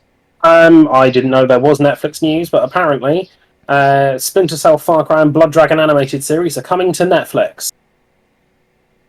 That's cool. Yeah. I'm more interested in the live action Assassin's Creed, which we've not heard anything about in this Ubisoft. I thought we might have heard something about that this week, but we've had no word or anything. I'm not surprised we haven't heard at all, considering it's Netflix. They have their own weird time schedules. Yeah, but we saw, so Borderlands was talking about the movie and stuff at the Gearbox thing. By the way, we didn't even do Gearbox, but yeah, that's what happened. That was basically the whole thing. Randy Pitchford, look at me! Pitchford being Randy Pitchford. Look at me on the set of a movie. Look at all these people that clearly don't want to talk to me that much. Yeah, that was awkward. But yeah, I was kind of hoping for something a bit about that, a bit of cross-media promotioniness. But yeah, that's not that surprising, like Rob said. But yeah, Splinter Cell, Far Cry, Blood Dragon animations. I'm quite looking forward to Splinter Cell 1. Sam Fisher one would be good, wouldn't it? None of these franchises, I would think, would do well as series, but apparently they're being made into them. Depending on how much creative control Ubisoft have over Netflix and vice versa, I think will determine how good these are. Okay. And that sort of brings us to the end of this episode. We'll be back again later on today, because, more talking is required. However, before we get to that, Richard's not going to be there for that. So I want to know from all of you. I want to start with Rob. Oh, God. Standout What are you most? What stood out from all this? What are you excited about? What's the most on your radar, Rob? Do you have any? I do. I have referenced them about 5 different times. Which, if you'd told me you were going to ask this question, I would have. But just remember one. Just like the list. what you must. If there's one that's particularly exciting for you, surely So you the can pull ones that. that have stood out to me have been the Tiny Tina game, Jurassic World 2 in Case, the Doki Doki Literature Club, Black Skyland. I don't want a big old list. I just wanted your number one. Like I'm hyped for. Tiny Tina. There we go. I guess, yeah, because you're going to force me to give one answer when I'm equally as hyped for a lot of different things. So far, yes, fine. What about you, Rich? I expect this to change later with the Xbox show, but there's nothing on the list that we've talked about today that's got me mega hyped. There's stuff that is good that I will definitely play, and I think top of that list has got to be Elden Ring, even though I was a real downer on it earlier. Interesting. Okay. I think that will be great. It's just not as different as I expected it to be. Not innovative, it's just more of the same. Yeah. Leah. Sable. What did you say? Sable. Sable. Fable. I thought- said Fable. I thought was she thinking said we've Fable, seen and the I'm like, Xbox well, we versions already. haven't talked about Fable. You can't have that. So I thought she said that too. I probably Sable. should, because if they do, that will go to near the top of the list. But no, Sable. It just looks interesting. Yep. I'm gonna go super duper mainstream. I think. Battlefield. Yeah, Battlefield 2042. I am proper piped for some Battlefield. That looks flipping awesome. So I'm the first thing we talked about as well. There's a few others on there definitely, but no, if I was going to pick one, I'm really excited about Battlefield 2042. Out of that, though, like Richard said, I'm hoping for some stuff showing at Xbox and Bethesda that is more hype filled. Strong rumours today is that they've made 3 more acquisitions that they're going to announce at the show. So Can they just release something already? It's nice, isn't it? But Christ. I love it. My ultimate dream is that they buy BioWare. they're not. No. I don't care that they're not going to do it. happen. I know they're not going to do it, but I want them to do it. Okay. Well, yep. All right then. Everybody looks quite tired at this point. I would love it if they just said, yeah, we've bought EA. Fuck it. Or something ridiculous, another massive conglomeration move. It'd be wonderful to see. Well, I mean, weirder things have happened, definitely. Yeah. So That springs to we mind. will see in 4 hours' time when that kicks off our time. So 4 hours. So you get a break, you get a little break, and then you're back, Rob. So yeah, okay. Right. I think with that, I will wrap up this episode of 3 hours long, probably the longest one we've done in a long time. And say, please give us a like and subscribe on YouTube. And while you're at it, do bear in mind that these long-ass videos are also available as long-ass podcasts, which you can check out on Spotify and iTunes and anywhere a good podcast can be found. And if you can find somewhere that it isn't available, do let me know and I'll make that possible. You can follow us all on Twitter, except Leo, who forgoes the tweetosphere. You can find me at DIYE, Richard can be found at Colonel Red, Rob can be found at Homeless Mr. Gibbs, and collectively we can be found at Experience Kills, so please feel free to tweet us and give us your feedback. We will be back shortly this afternoon, but that might not be the case to your listening order, but yes, let's be honest, there's always more stuff to enjoy, to watch, to listen to on Experience Kills, so please keep your subscriptions and notifications glued to those channels anywhere they can be found. So we'll be back very soon and we'll see you then. Bye everyone. Bye. Bye.